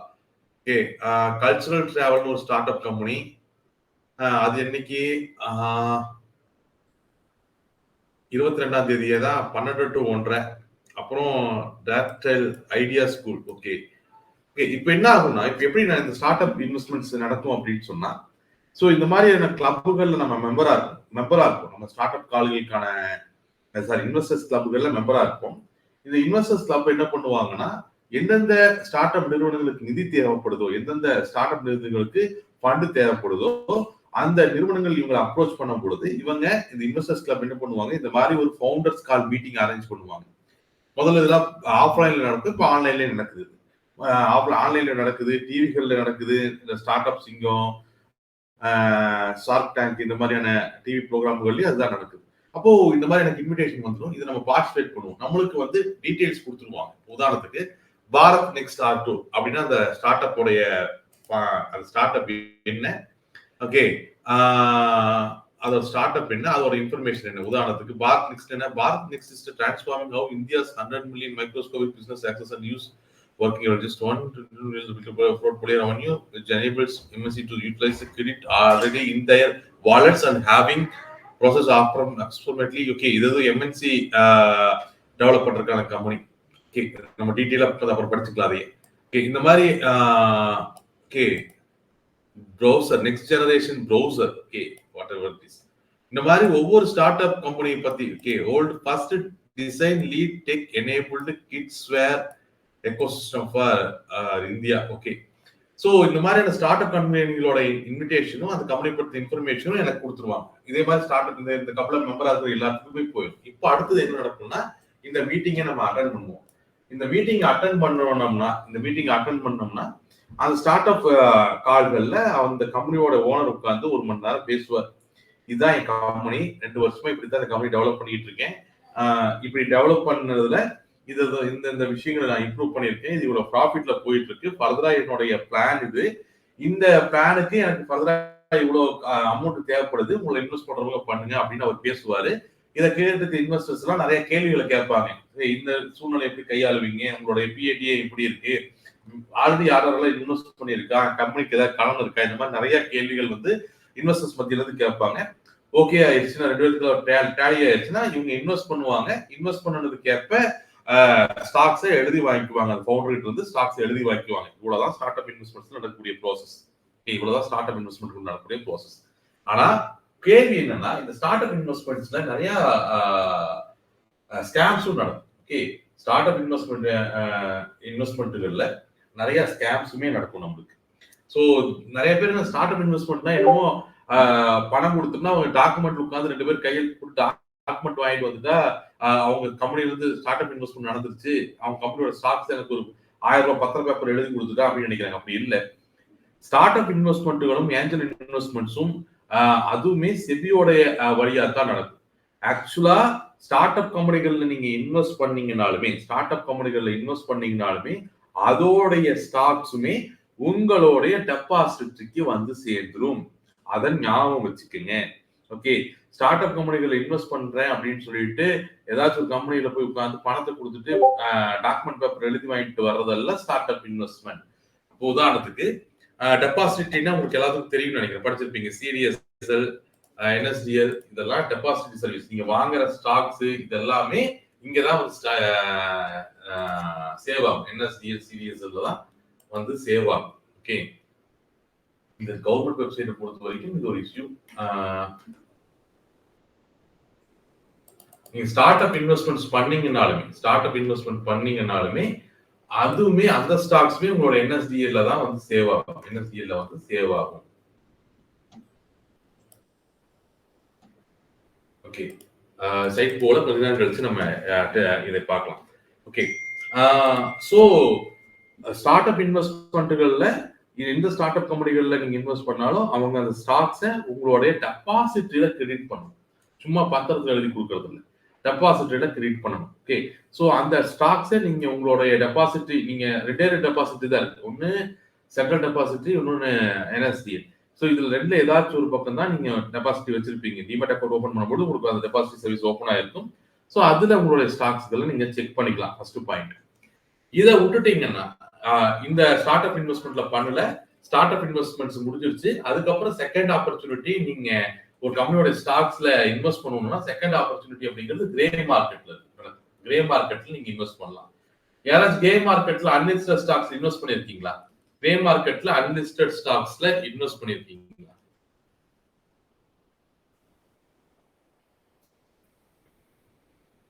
கிரே மார்க்கெட்ல அன்லிஸ்டட் ஸ்டாக்ஸ். ஓகே, முதல்ல கிரே மார்க்கெட்ல என்னன்னு அண்டர்ஸ்டாண்ட் பண்ணிக்கணும். கிரே மார்க்கெட் அப்படிங்கிறது ஸ்டாக் மார்க்கெட்டுக்கு வெளியே அன்அபிஷியலா நடக்கக்கூடிய ஸ்டாக் டிரான்சாக்ஷன்ஸ் எல்லாத்தையுமே அது கிரே மார்க்கெட் தான் குறிப்பிடுவோம் நம்ம. ஃபார் எக்ஸாம்பிள், நான் இப்போ ஸ்டார்ட் அப் நிறுவனமா இருக்கேன். நான் ஒரு ஸ்டார்ட் அப் இன்வெஸ்ட்மெண்ட் வாங்கி என் நிறுவனத்தை கொஞ்சம் பெருசாக்கிட்டேன். இப்போ என்னோட கம்பெனி வந்து ஒரு ஏரியாவில் தான் இருக்கு, ஒரு ஸ்டேட் கூட இருக்கு. நான் இப்போ டைரக்டா என்னோட கம்பெனியோட ஸ்டாக்ஸ் ஐபிஓவா ஸ்டாக் மார்க்கெட்ல லிஸ்ட் பண்ணனே அப்படின்னு சொன்னா அதுக்கு பெரிய அளவில் வரவேற்பு இருக்காது. ஏன்னா என் கம்பெனி பேரே நிறைய ஸ்டேட்டுகள்ல தெரிஞ்சிருக்காது, பெரிய பெரிய இன்வெஸ்டர்ஸ்களுக்கு தெரிஞ்சிருக்காது. ஸோ என் கம்பெனியை நான் ஸ்டாக் மார்க்கெட்ல லிஸ்ட் பண்றதுக்கு முன்னாடி அது இன்னும் கொஞ்சம் டெவலப் ஆகணும். அதுக்கு எனக்கு இன்னுமே பணம் தேவைப்படும். ஸ்டாக் மார்க்கெட்ல போய் ஐபிஓ ரிலீஸ் பண்ணுனேன் அப்படின்னு சொன்னா போதுமான அளவு வரவேற்பும் இருக்காது. அப்ப இந்த மாதிரியான சூழ்நிலைகள்ல நான் என்ன பண்ணுவேன்னா, ஸ்டாக் மார்க்கெட் லிஸ்ட் பண்றதுக்கு முன்னாடி ஸ்டாக் மார்க்கெட்டுகளுக்கு வெளியவே ஏஜென்சிகள் மூலியமா என்னுடைய ஸ்டாக்ல நான் விற்பேன். இப்படி ஸ்டாக் மார்க்கெட்டுக்கு வெளியில ஸ்டாக்ஸ் வாங்குறதும் விற்கிறதும் நடக்குது இல்லையா? இதைத்தான் கிரே மார்க்கெட் அப்படின்னு சொல்லுவோம். இந்த அன்லிஸ்டட் ஸ்டாக்ஸ், இது பேரு அன்லிஸ்டட், லிஸ்ட் ஆகாத ஸ்டாக்குகள், ஸ்டாக் மார்க்கெட்ல லிஸ்ட் ஆகாத ஸ்டாக்குகள் அன்லிஸ்டட் ஸ்டாக்ஸ். இந்த அன்லிஸ்டட் ஸ்டாக்ஸை வாங்குறதும் விற்கிறதும் தான் கிரே மார்க்கெட். இப்போ இந்த அன்லிஸ்டட் ஸ்டாக்ஸை பொறுத்த வரைக்குமே நீங்க அந்த ஸ்டாக்ஸ் எந்தெந்த ஏஜென்சி கிட்ட இருக்கோ அந்த ஏஜென்சியை டைரக்டா அப்ரோச் பண்ணி நம்ம வாங்கணும். அதை ஞாபகம் வச்சுக்கோங்க. இதுவுமே high risk high reward game தான். ஆனா ஸ்டார்ட் அப்புக்கு காட்டிலும் இதுல ரிஸ்க் கொஞ்சம் கம்மியா இருக்கும். அவ்வளவுதான். இது ரிஸ்க் இல்லாம இல்லை, இது இதுலயும் ஹை ரிஸ்க். பட் வந்து ஸ்டார்ட் அப் காட்டிலும் ரிஸ்க் கம்மியா இருக்கும். ஏன்னா ஸ்டார்ட் அப் கம்பெனிகள்ல இன்வெஸ்ட் பண்ணும்பொழுது வெறுமன கதையை மட்டும் நம்பி தான் நீங்க இன்வெஸ்ட் பண்ணுவீங்க. அந்த கம்பெனி அப்பதான் ஸ்டார்ட் ஆகுது. 10 வருஷத்தோடைய ப்ராஃபிட் அண்ட் லாஸ் ஸ்டேட்மெண்ட் இருக்காது. எந்தெந்த சூழ்நிலைகள்ல எந்தெந்த மோசமான சூழ்நிலைகள்ல அந்த கம்பெனி எப்படி கையாண்டுச்சு அப்படிங்கிற ஹிஸ்டரி எல்லாம் இருக்காது, எதுவுமே இருக்காது. பட் அந்த கம்பெனி சொல்லக்கூடிய ஸ்டோரி மட்டும் முழுசா நம்பித்தான் அந்த இன்வெஸ்ட்மெண்ட்ஸை நீங்க பண்ணுவீங்க. அதை ஞாபகம் வச்சுக்கோங்க. ஸோ அதுதான் இங்க முக்கியம். ஓகே, சிடிஎஸ்எல்ல இப்போ நான் சில அன்லிஸ்டட் கம்பெனிகள்ல இன்வெஸ்ட் பண்ணியிருக்கேன். அதை காமிக்கலாம்னு நினைக்கிறேன். கவர்மெண்ட் வெப்சைட் போக மாட்டேங்குது. அதுக்கு ஒன்றும் நம்ம பண்ண முடியாது.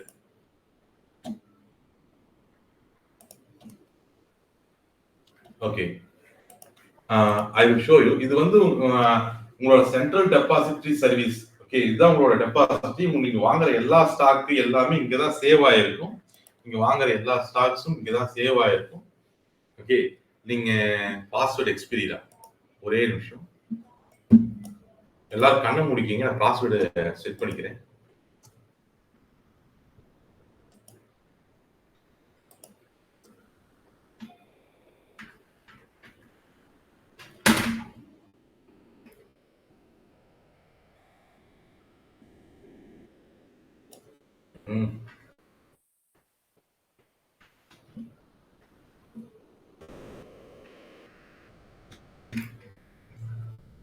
ஒரே செகண்ட்.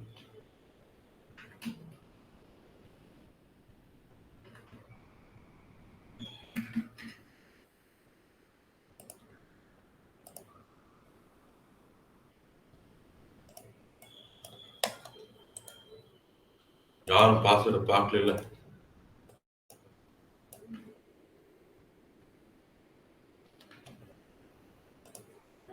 ஓகே, திறக்கலாம்.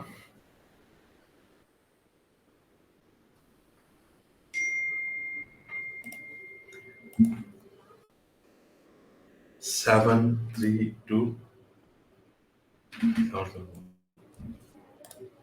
ஓகே, ஹோப் ஆக்சுவலா நீங்க லாகின் கிரியேட் பண்ணீங்கன்னா நீங்க டைரக்டா போய் லாகின் கிரியேட் பண்ணிக்கலாம்.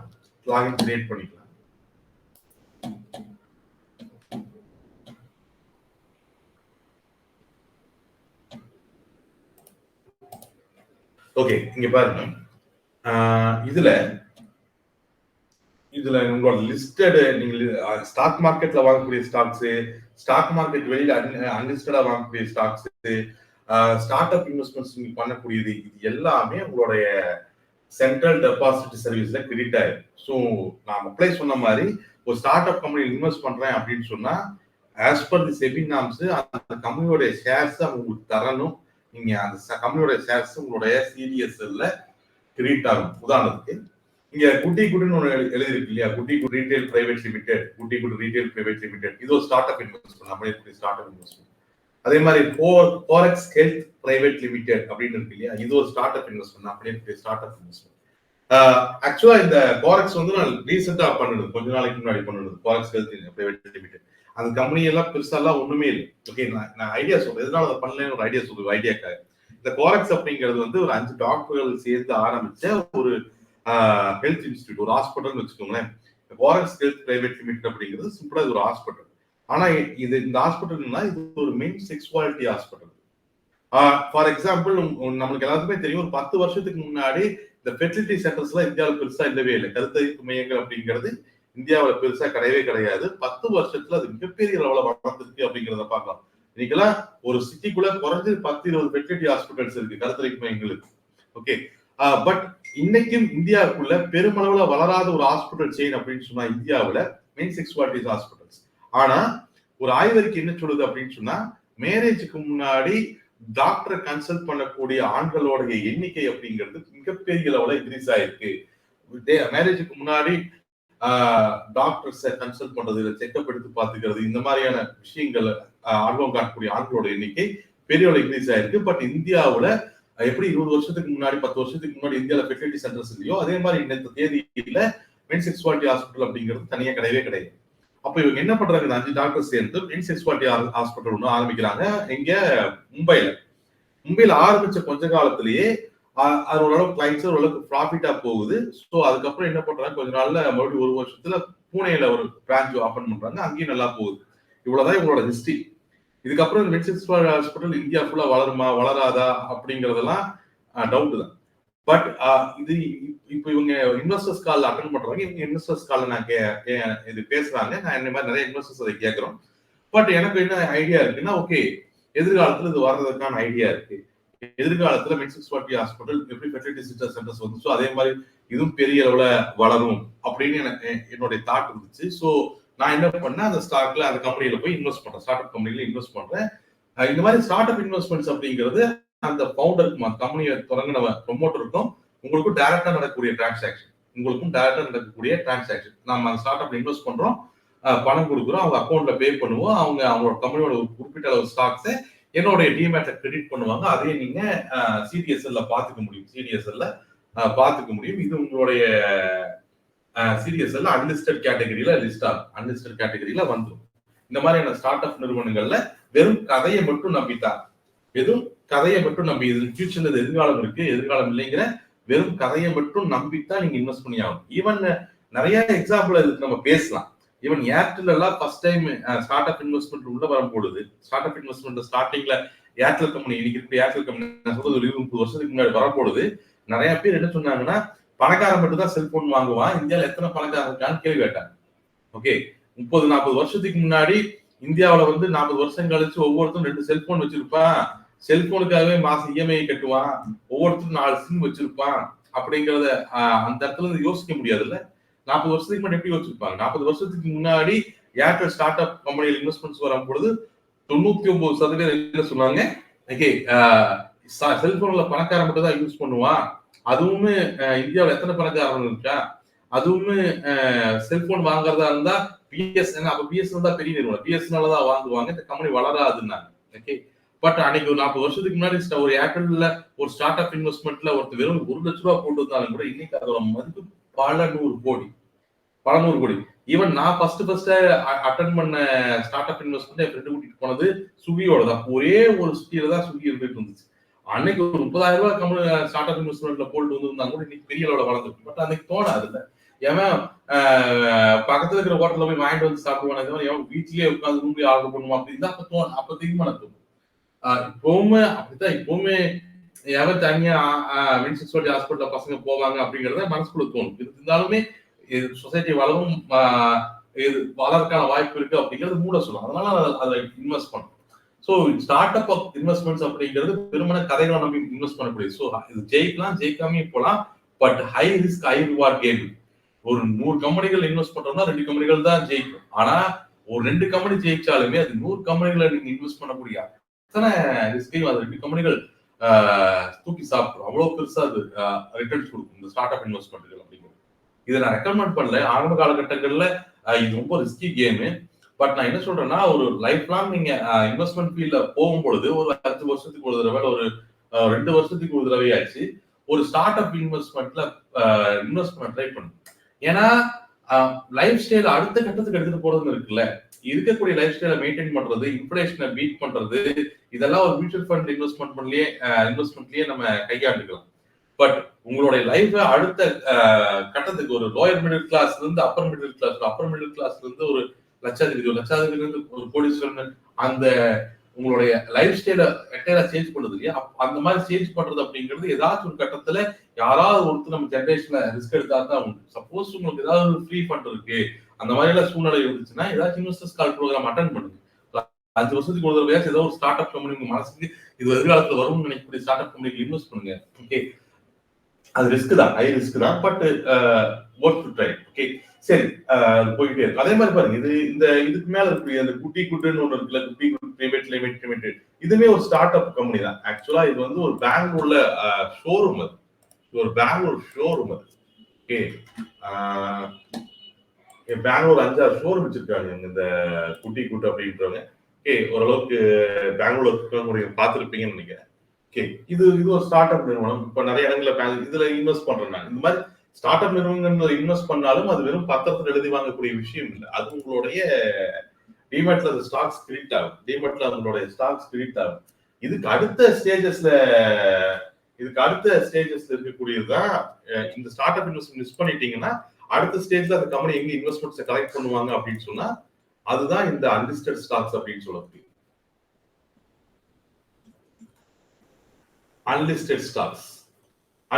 ஸ்டார்ட் அப் இன்வெஸ்ட்மெண்ட்ஸுக்கும் கம்பெனி ஸ்டாக் மார்க்கெட் லிஸ்ட் ஆகுறதுக்கு முன்னாடி அந்த கம்பெனியை விரிவுபடுத்துறதுக்கும் ஃபண்டமெண்டலா ஸ்ட்ராங் பண்றதுக்கும் நிறைய ஏரியாக்களை டெவலப் பண்றதுக்கும் அந்த ஸ்டாக்குகளை ஏஜென்சி மூலியமா அந்த கம்பெனிகள் விற்கும். ஸோ இதுதான் கிரே மார்க்கெட் அப்படின்னு சொல்லக்கூடிய இந்த கிரே மார்க்கெட்ல அன்லிஸ்டட் ஸ்டாக்ஸை பை பண்ணலாம். ஆக்சுவலா ஸ்டார்ட் அப் இன்வெஸ்ட்மெண்ட்ஸை பொறுத்த வரைக்கும் இடையில ஏஜென்சிஸ் எல்லாம் ஒன்றும் கிடையாது. அந்த கிளப்புங்கிறதே அந்த கிளப்போட ஷார்ட் டேங்க் மாதிரியான ப்ரோக்ராம்களோ ஒரு மீட்டப் தான். ஒரு இன்வெஸ்டர்ஸையும் ஒரு கம்பெனி ஓனரையும் மீட் பண்றதுக்கான ஒரு ப்ரோக்ராம் தான். பட் டீலிங் எல்லாமே அந்த ஃபவுண்டருக்கும் உங்களுக்கும் தான் நடக்கும். அந்த ஃபவுண்டர் எக்ஸ்பிளைன் பண்ணுவாரு, இன்ட்ரெஸ்டா தான் நீங்க அவருக்கு பணம் கொடுப்பீங்க, அவர் ஸ்டாக் கொடுப்பாரு, அது உங்களோட சீரீஸ்ல கிரெடிட் ஆகுது. பட் கிரே மார்க்கெட்டை பொறுத்த வரைக்கும் அந்த கம்பெனி டைரக்டா ஸ்டாக்ஸ் வித்துட்டு இருக்காது. கம்பெனி ஏதாச்சும் ஒரு ஏஜென்சியை அப்ரோச் பண்ணி இந்த ஸ்டாக்ஸ் எல்லாத்தையும் டேன் அவுட் வித்து தர சொல்லும். அந்த ஸ்டாக்ஸ் அந்த ஏஜென்சி தான் அவுட் ஆஃப் சைட் மார்க்கெட்ல விற்கும். அது நிறைய பேருக்கு கை மாறி உங்களுக்கு நிறைய ஏஜென்சி பிரிச்சு அது வித்துட்டு இருப்பாங்க. இது கிரே மார்க்கெட். கிரே மார்க்கெட்ல கரெக்டான பிரைஸ் ஒரு ஸ்டாக் வாங்குறதே ரிஸ்க். ஓகே, சோ கிரே மார்க்கெட்ஸை பொறுத்த வரைக்கும் இதெல்லாம் கிரே மார்க்கெட் ஸ்டாக்ஸ். ஓகே, இதெல்லாம் இந்த ஸ்டாக்ஸ் நீங்க கண்ணில் இப்போ இந்த இதுல பாக்குறீங்கல்ல, அந்த பிடிஎஃப்ல பார்த்துட்டு இருக்கீங்க இல்லையா, இதெல்லாம் இன்னைக்கு தேதியில கிரே மார்க்கெட்ல அவைலபிளா இருக்கக்கூடிய அன்லிஸ்டட் ஸ்டாக்ஸ் அதோடைய ரீட்டைல் பிரைசஸ். ஓகே, இது ஸ்டாக் மார்க்கெட்ல இந்த ஸ்டாக்ஸ் இல்ல, இது ஸ்டாக் மார்க்கெட்டுக்கு வெளியே இந்த ஸ்டாக்ஸ் எல்லாம் விற்கப்பட்டு இருக்கு.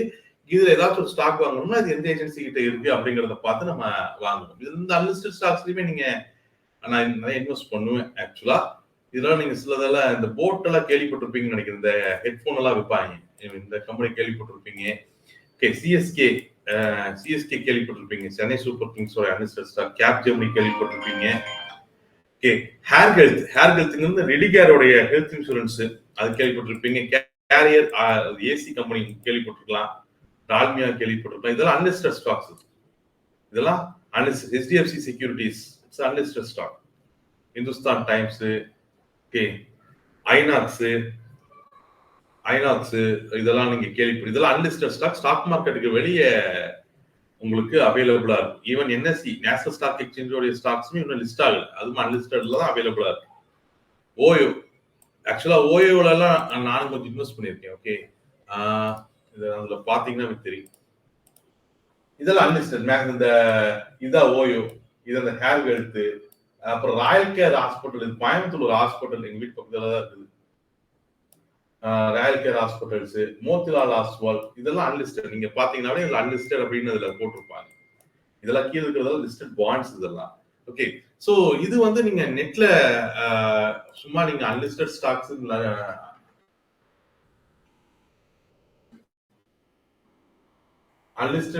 நீங்க சர்ச் பண்ணீங்கனாலே நிறைய ஏஜென்சிஸோட வெப்சைட்ஸ் வரும். ஓகே, இதுல சில கோடியான ஏஜென்சிஸும் இருக்கும். நீங்க ஃபர்ஸ்ட் டைம் ஏதாவது இந்த மாதிரி பண்றீங்கன்னா தனியா போய் பண்ணாரு. ஃபர்ஸ்ட் டைம் பண்றீங்கன்னா ஒரு தடவை எனக்கு இன்ஸ்டாலே பிங் பண்ணி கேட்டு பண்ணுங்க. ஓகே, இதெல்லாமே ஓகே, இதெல்லாம் அன்லிஸ்டட் ஸ்டாக்ஸ் தான். இந்த மாதிரி நிறைய ஏஜென்சிகள் இந்த ஸ்டாக்ஸ் எல்லாம் சேல்ஸ் பண்ணுவாங்க. நீங்க அவங்க கிட்ட இருந்து வாங்கிக்க முடியும், இதுலயே நீங்க வாங்கிக்க முடியும். ஓகே, ஓயோ, ஆனா இது என்ன பிரச்சனைனா இந்த அன்லிஸ்டட் ஸ்டாக் கிரே மார்க்கெட்ல அந்த ஏஜென்சி சொல்றதா விலை உங்களுக்கு கரெக்டான வேல்யூ இந்த ஸ்டாக் கம்பெனியோட ஸ்டாக்கு. ஏன்னா ஸ்டாக் மார்க்கெட்டை பொறுத்த வரைக்கும் பையர் செல்லர்ஸ் ரேட்டை ஃபிக்ஸ் பண்ணிடுவாங்க. நீங்க போய் அந்த ரேட்டுக்கு நீங்க ஸ்டாக் வாங்கிட்டு வந்துருவீங்க. ஆனா கிரே மார்க்கெட்ஸை பொறுத்த வரைக்குமே பையர் 2 ரேட்ல கேட்கறான், சிலர் 2 ரேட்ல கேட்கறாங்களா உங்களுக்கு தெரியவே தெரியாது. அந்த ஏஜென்சி என்ன வேலை சொல்லுதோ அதான் விலை. ஓகே, அவன் அதிகமாகவும் சொல்லலாம், கம்மியாகவும் சொல்லுவான். ஈவன் அவன் என்ன பண்ணுவான்னா ஒரு ஏஜென்சிட்ட இருந்து வாங்கி இன்னொரு ஏஜென்சி 10 ரூபா அதிகமா வச்சு இன்னொருத்தருக்கு விற்பான். ஏன்னா இந்த ஃபீல்டு வந்து பெரிய லெவல இந்தியாவில் செக்யூர் பண்ணாத ஒரு ஃபீல்டு அன்லிஸ்டட் ஸ்டாக்ஸை பொறுத்த வரைக்கும், கிரே மார்க்கெட்ஸை பொறுத்த வரைக்கும். பட் இது ஸ்டில் ஹேவ் பொட்டன்ஷியல் இருக்கு. பட் நீங்க கரெக்டான விலைக்கு வாங்கணும். தப்பான விலை கொடுத்து வாங்கிடக்கூடாது. தப்பான விலை கொடுத்து ஒரு ஸ்டாக்ஸ் அன்லிஸ்டட் மார்க்கெட்ல வாங்கிடக்கூடாது. ஓகே, அன்லிஸ்டட் மார்க்கெட்ல வாங்கிடக்கூடாது. அன்லிஸ்டட் ஸ்டாக்ஸோடைய வெப்சைட்ஸ் இது மாதிரி நிறைய ஏஜென்சிஸ் இருக்கு. இதுல எது வேணுமோ நீங்க வாங்கிக்கலாம். இப்போ இங்க பாத்தீங்கன்னாலே இப்போ அன்லிஸ்டட் டீல்ஸ் இந்த கம்பெனி பாத்தீங்கன்னா ஓயோ ஷேர்ஸ் என்ன சொல்றான், 26 ரூபாய்க்கு தரேங்கிறான், 26 ரூபாய்க்கு தரேங்கிறான். ஓகே, இந்த ஸ்டாக் கம்பெனி என்ன சொல்றான், அதே ஓயோ ஸ்டாக்ஸ் 28 ரூபாய்க்கு தரேங்கிறான். 26 28 ரூபாய் பெரிய டிஃபரன்ஸ் என்னதான். ஆனா நீங்க யோசிச்சு பாருங்க, 25 ரூபாய்க்கு 2 ரூபாய்னா 100க்கு 4 ரூபா, 4% அதிகமா தர்றான். இங்க வாங்கி 26 ரூபாய்க்கு அங்க வாங்கி இங்க 28 ரூபாய்க்கு விற்கிறான்னு அர்த்தம். 4% இமீடியட்டா லாபம் கிடைக்கும். நீங்க 28 ரூபாய் கரெக்டான பிரைஸ் தான். 26 இன்னும் டீப்பா சர்ச் பண்ணீங்கன்னா ஏதோ ஒரு ஏஜென்சி கிட்ட 24 ரூபாய்க்கு கிடைக்கும் நம்மளுக்கு அதே ஓயோ ஸ்டாக்ஸ். சோ அன்லிஸ்டட் அப்படிங்கிறதும் ஹைலி ரிவார்ட் கேம் தான். பட் வந்து அன்லிஸ்டட் ஸ்டாக்ஸ் அப்படிங்கிறது வந்து அந்த கம்பெனிகள் ஓரளவுக்கு ஸ்டேபிளா இருக்கும். ஸ்டார்ட் அப் வந்து அப்பதான் தொடங்கின கம்பெனிகள். ஸ்டார்ட் அப்கள் வந்து அப்பதான் தொடங்கின கம்பெனிகள் அது. ஓகே, பட் வந்து அன்லிஸ்டட் ஸ்டாக்ஸ் ரிலீஸ் ஆகும்போது அந்த கம்பெனி ஓரளவுக்கு ஸ்டேபிளா இருக்கும். ஸோ பேக்கப் ஓரளவுக்கு ஸ்ட்ராங்கான நிறுவனங்களா இருக்கும். நிறைய வெப்சைட்டுகள் இருக்கு. அதுல வெப்சைட் லிங்க்ஸ் இது எல்லாத்தையும் வேணா உங்களுக்கு டிஸ்கால்ல நான் ரொம்ப ஷேர் பண்றேன். ஓகே, நீங்க அது பாத்துக்கலாம். ஆனா ஃபர்ஸ்ட் டைம் பண்ணும்போது அவசரப்பட்டு சும்மா பணத்தை அனுப்பிச்சு ஆசைப்பட்டு மாட்டிக்க கூடாது. ஓகே, இப்போ நீங்க இங்க பாத்தீங்கன்னாலே என்எஸ்சியோட ஸ்டாக்ஸ் எத்தனை போட்டிருக்கேன், 1925 ரூபாயா, 1900 ரூபாய் கூட கிடையாது. ஓகே, இப்போ இன்னைக்கு எங்கிட்ட அந்த பிடிஎஃப் ரேட்ல நான் இப்பதான் பாக்குறேன். ஓகே, 1890 ரூபாய் தான். இப்போ என்னன்னா இந்த மாதிரி ரேட் அதிகமா கொடுத்து எங்கேயும் மாட்டிக்காதீங்க. ரேட் பாக்குறப்ப டிஃபரன்ஸ் கம்மியா இருக்கும். பட் 5% 6%. ஓகே, பிஇ ரேஷியோ எல்லாமே நீங்க தான் கால்குலேட் பண்ணணும் சார். பிஇ ரேஷியோஸ் எல்லாமே நீங்க தான் கால்குலேட் பண்ணணும். எல்லாமே நீங்க தான் கால்குலேட். அன்லிஸ்டட் அப்படிங்கிறது ஸ்டாக் மார்க்கெட் லிஸ்டடா இருக்காது. லிஸ்டட் ஸ்டாக்ஸ் தான் இது எல்லாமே ரெடிலி அவைலபிளா இருக்கும். அன்லிஸ்டட் ஸ்டாக்ஸ்ல நீங்க தான் ஒவ்வொன்றையும் கால்குலேட் பண்ணிக்கணும். ஓகே, ஒவ்வொன்றையும் நீங்க கால்குலேட் பண்ணி இது எல்லாமே அன்லிஸ்டட் ஸ்டாக்ஸ் தான். ஓகே, ஸோ இந்த மாதிரி நீங்க ஸ்டார்ட் அப் கம்பெனிகள் இன்வெஸ்ட் பண்ணலாம். அண்ட் அன்லிஸ்டட் கிரே மார்க்கெட்ல அன்லிஸ்டட் ஸ்டாக்ஸ்ல இன்வெஸ்ட் பண்ணலாம். ஆனா ஒரு முக்கியமான பாயிண்ட் ஞாபகம் வச்சுக்கோங்க, ஏதோ ஒரு பக்கம் பணத்தை கொடுத்துட்டு அன்லிஸ்டட் அவன் வந்து சும்மா சொல்லுவான், நிறைய ஸ்கேம் நடக்கும். சார் உங்க பணம் அந்த கம்பெனி செட்டில் பண்ணியாச்சு, உங்க பேர்ல ஸ்டாக் வந்துருச்சு அப்படின்னு ஒரு பேப்பர் ரெசிப்ட் மாதிரி ஏதாச்சும் கொடுத்தாங்கன்னா நம்பவே நம்பாதீங்க, ஏமாத்திரன்னு அர்த்தம். அன்லிஸ்டட் இன்வெஸ்ட் பண்ணாலும் இல்ல ஸ்டார்ட் அப்ல இன்வெஸ்ட் பண்ணாலும் ஸ்டாக்ஸ் உங்களோட சிடிஎஸ்எல்லையோ என்எஸ்சிஎல்லையோ வரணும். நிறைய பேர் இந்த அன்லிஸ்டட் இந்த ஏரியால கிரே மார்க்கெட் எல்லாம் அவங்களுக்கு ரொம்பவே புதுசுங்கிறதுனால இப்போ எவனோ ஒருத்தர் சொன்னா சீப்பான விலையில என்எஸ்சி ஸ்டாக் கிடைக்குது, நீங்க வாங்கி போட்டீங்கன்னா லிஸ்ட் ஆகும்போது பெரிய காசு வரும். ஓயோ நல்லா போய்கிட்டு இருக்கு, ஓயோ வந்து பெரிய அளவில் டெவலப் ஆயிட்டு இருக்காங்க, இப்போ வாங்கி போட்டீங்கன்னா அந்த கம்பெனி ஐபிஓ ரிலீஸ் ஆகும்போது நல்லா ப்ராஃபிட் கிடைக்கும் அப்படின்னு சொல்லி உங்ககிட்ட பணத்தை வாங்கிட்டு இந்தாங்க பணம் கட்டியாச்சு ஓயோல, அதுக்கான பில் இதுதான், ரெசிப்ட் இதுதான், இதுதான் உங்களுக்கு ஸ்டாக்கான அது ஐபிஓ வரும்போது உங்களுக்கு அந்த கைக்கு ஸ்டாக் வந்துடும். இப்படி எல்லாம் கதை வந்துச்சுன்னா, இப்படி எல்லாம் சொன்னாங்கன்னா அது எல்லாமே ஃப்ராட். ஆக்சுவலா நீங்க அன்லிஸ்டட் இன்வெஸ்ட் பண்ணாலும், லிஸ்டட் இன்வெஸ்ட் பண்ணாலும், ஸ்டார்ட் அப்ல இன்வெஸ்ட் பண்ணாலும் அந்த ஸ்டாக்ஸ் உங்களோட டிமெட்ல வந்து உட்காரணும். அதுதான் அட்டாச். அது போக நீங்க பத்திரத்தை 2000 ரூபாய் பத்திரத்துல எழுதி வாங்கினீங்கனாலும் சரி, இல்ல அவங்ககிட்ட எது வாங்கினீங்கனாலும் அது செல்லாது. பணம் கொடுத்தா ஸ்டாக்ஸ் அக்கௌண்ட்ல வரணும் மட்டும் பாத்துக்கங்க. ஓகே, பாத்துக்கங்க. சிடிஎஸ்எல்ல அக்கௌண்ட் ஒன்றும் கிரியேட் பண்ணாம இருந்தீங்கன்னா அதை கிரியேட் பண்ணிருங்க. ஓகே, போனீங்கன்னா www.cdsl. ஓகே, வெப்சைட் கொஞ்சம் கவர்மெண்ட் வெப்சைட்டுனால தொங்கும். போனீங்கன்னா இதுல கீழே ரிஜிஸ்டர் அப்படின்னு இருக்கும், அதை ரிஜிஸ்டர் பண்ணிட்டீங்கன்னா போதும். உங்களோட ரிஜிஸ்டர் பண்ணிட்டு நீங்க கிரியேட் பண்ணிக்கலாம். ஓகே, அதெல்லாம் ஒரு பெரிய விஷயம் இல்லை, அதை நீங்க கிரியேட் பண்ணிக்க முடியும். ஓகே, சரி. அப்போ ஸ்டார்ட் அப்ல இன்வெஸ்ட் பண்ண முடியுங்கிறத பார்த்தோம். அன்லிஸ்டட் ஸ்டாக்ஸ்ல கிரே மார்க்கெட்ல ஒரு கம்பெனியில் இன்வெஸ்ட் பண்ண முடியுங்கிறத பார்த்தோம். இதுக்கு அப்புறம் தான் ஐபிஓ. இதோட அடுத்த ஸ்டேஜ் தான், 3வது ஸ்டேஜ் தான் அந்த கம்பெனி வந்து பிரைமரி மார்க்கெட்ல ஐபிஓவா ரிலீஸ் பண்றது. 3வது மார்க்கெட் தான் ஐபிஓவா ரிலீஸ் பண்றது. IPO. Okay, initial public offer. Initial public offer அப்படிங்கிறது பிரைமரி மார்க்கெட்ல அந்த கம்பெனி இதான் ஃபர்ஸ்ட் டைம் அந்த கம்பெனியோட ஸ்டாக் லிஸ்ட் ஆகுது. பிரைமரி மார்க்கெட்ல என்எஸ்சியோ பிஎஸ்சியோ வந்து நிப்பாட்டுவாங்க. அப்போ நீங்க ஐபிஓல இன்வெஸ்ட் பண்ணலாம். 3வது ஆப்ஷன் இப்போ ஐபிஓல இன்வெஸ்ட் பண்றது. ஓகே, ஸ்டார்ட் அப்ல அந்த ஆப்பர்ச்சுனிட்டி விட்டுட்டீங்கன்னா அடுத்து நீங்க அன்லிஸ்டட்ல கிரே மார்க்கெட்ல அந்த ஸ்டாக்ஸை வாங்கலாம். அந்த ஆப்பர்ச்சுனிட்டியை நீங்க விட்டுட்டீங்க அப்படின்னு சொன்னா 3வதா நீங்க பிரைமரி மார்க்கெட்ல ஐபிஓல இன்வெஸ்ட் பண்ணலாம். இதையும் இந்த ஆப்பர்ச்சுனிட்டியை நீங்க விட்டுட்டீங்கன்னா அடுத்து இந்த ஃபோர்த் ஆப்ஷன் தான் நீங்க அந்த ஸ்டாக்கை டேரக்டா செகண்டரி மார்க்கெட்ல வாங்குறது, செகண்டரி மார்க்கெட்ல பை பண்றது. செகண்டரி மார்க்கெட்ல அந்த கம்பெனியோட ஸ்டாக்ஸை நீங்க பை பண்றது. ஸ்டாக் மார்க்கெட்ல டெய்லி நமக்கு இன்னைக்கு போய் டாடா ஸ்டீல் வாங்குறோம் இல்லையா, டாடா ஸ்டீல் வாங்கி நான் டாடா ஸ்டீல் இன்வெஸ்ட் பண்றேன்னா அது செகண்டரி மார்க்கெட்ல நம்ம பண்ணக்கூடிய விஷயம். ஸோ இந்த 4 இடங்கள்லயுமே ஒரு கம்பெனியோட ஸ்டாக்ஸை இன்வெஸ்ட் பண்றதுக்கான ஆப்பர்ச்சுனிட்டி இருக்கு. ஸ்டார்ட் அப் அப்படிங்கிறது ரொம்ப ஏர்லி ஸ்டேஜ், அன்லிஸ்டட் ஸ்டாக்ஸ் அப்படிங்கிறது ஓரளவுக்கு வளரக்கூடிய ஸ்டேஜ். ஐபிஓ வருது அப்படின்னா அந்த கம்பெனி ஸ்டேபிள் ஆயிடுச்சுன்னு அர்த்தம். செகண்டரி மார்க்கெட்ல அந்த கம்பெனி பெர்ஃபார்ம் பண்ணிட்டு இருக்குன்னு அர்த்தம். செகண்டரி மார்க்கெட்ல இன்வெஸ்ட் பண்றதுக்கு தான் செகண்டரி மார்க்கெட்ல இன்வெஸ்ட் பண்ணும்போது உங்களுக்கு போதுமான டேட்டா இருக்கு. ஷேர் ஹோல்டிங் பேட்டர்ன்ஸ் நீங்க பார்க்க முடியும், பிஇ ரேஷியோ, இபிஎஸ் ரேஷியோ, உங்களுக்கு இருக்கக்கூடிய நீங்க போர்ட்ஃபோலியோ அப்படிங்கிற ஒரு கிளாஸ் படிச்சிருப்பீங்க இல்லையா, அது எல்லா ஆப்பர்ச்சுனிட்டியும் நீங்க செகண்டரி மார்க்கெட்ல நீங்க ஸ்டாக் அனலைஸ் பண்ணும் பொழுது பயன்படுத்தி ஒரு நல்ல கம்பெனியோட ஸ்டாக்ஸை நீங்க வாங்கிடலாம். ஆனா ஸ்டார்ட் அப் இன்வெஸ்ட்மெண்ட்ல கதை நம்பி வாங்கணும், அன்லிஸ்டட்லயுமே நம்பிக்கையின் பேர் அந்த கம்பெனி எதிர்காலத்துல வருங்கிற ஸ்டோரியும் நம்பித்தான் நம்ம வாங்கணும். ஐபிஓ அல்லது செகண்டரி மார்க்கெட்ல வாங்கும் பொழுதுதான் நம்மளுக்கு போதுமான அளவுக்கு டேட்டாஸ் இருக்கும், நம்ம அனலைஸ் பண்றதுக்கு ஹெல்ப்ஃபுல்லா இருக்கும். ஸோ இந்த 4 இடங்கள்லயும் ஒரு கம்பெனியில ஸ்டாக்ஸ் பை பண்ணி நீங்க இன்வெஸ்ட் பண்ணலாம். சரி, ஒரு கம்பெனியோட பாண்டை வாங்குறது அந்த கம்பெனியில இன்வெஸ்ட் பண்றது அர்த்தமா, கம்பெனியோட ஸ்டாக்ஸ் வாங்குறீங்க, ஒரு கம்பெனியோட ஸ்டாக்ஸ் வாங்கணும்னா அந்த கம்பெனியை இன்வெஸ்ட் பண்றோம், ரைட்? ஒரு கம்பெனியோட ஸ்டாக்ஸ், கம்பெனியோடைய ஸ்டாக்கை வாங்குறேன்னா அந்த கம்பெனில நான் இன்வெஸ்ட் பண்றேன். ஒரு கம்பெனியோட ஸ்டாக்ஸ் வாங்குறேன்னா அந்த கம்பெனில நான் இன்வெஸ்ட் பண்றேன். அதே ஒரு கம்பெனியோட பாண்டை வாங்குறேன்னா அதோட அர்த்தம் என்ன? அந்த கம்பெனியில இன்வெஸ்ட் பண்றேன்னா பண்றது இல்லையா?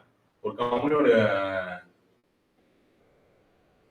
கவர்மெண்ட் ஸ்டாக்ஸும் நீங்க வாங்கலாம் சார். கனகராஜ் சார், கவர்மெண்ட் ஸ்டாக்ஸை பொறுத்த வரைக்கும் அவங்க அன்லிஸ்டட்ஸ் வாங்கலாம், ஸ்டார்ட் அப்ல இன்வெஸ்ட் பண்ணலாம், இன்வெஸ்ட்மெண்ட்ஸ் எல்லாம் பண்ணலாம். அவங்க இன்ட்ராடே மட்டும் தான் பண்ணக்கூடாது.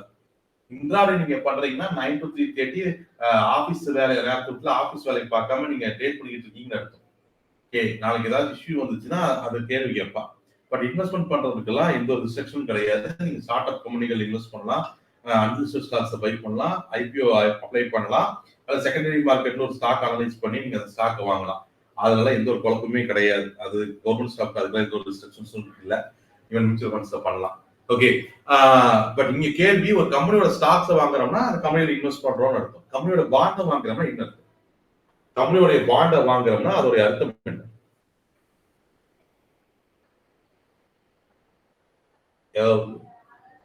கம்பெனியோட பாண்ட்ஸ் வாங்குறோம்னா அதோட அர்த்தம்.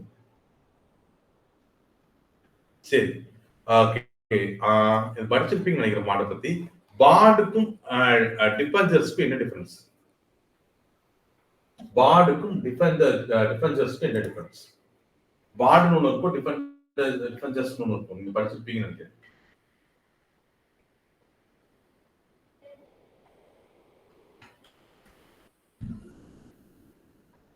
பாண்டுக்கும் டிபெஞ்சர்ஸ்க்கும் என்ன டிஃபரன்ஸ்?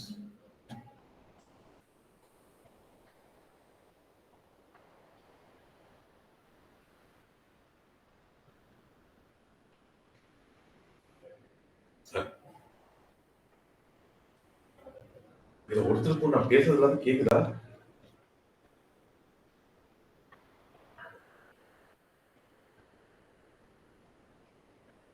ஓகே ஓகே ஓகே, முதல்ல பாண்ட்ஸ் பத்தி படிச்சீங்க இல்லையா? என்சிடிஸ், கவர்மெண்ட் பாண்ட்ஸ், அதை எப்படி அப்ளை பண்றது, இன்வெஸ்ட்மெண்ட் சம் ஆஃப் கிளாஸ் நமக்கு எடுத்தாங்களா? ரீட்டைல் ஒரு கவர்மெண்ட் பாண்ட் அப்ளை பண்ணணும்னா ஆர்பிஐ ரீட்டைல் டைரக்டரியில போய் அப்ளை பண்ணலாம். இதெல்லாம் படிச்சீங்க இல்லையா? படிச்சோம் இல்லையா? கொடுத்தாங்க இல்லையா? ஓகே ஓகே, முதல்ல ஒரு பாண்டை பொறுத்த வரைக்கும் ரொம்ப சிம்பிள்.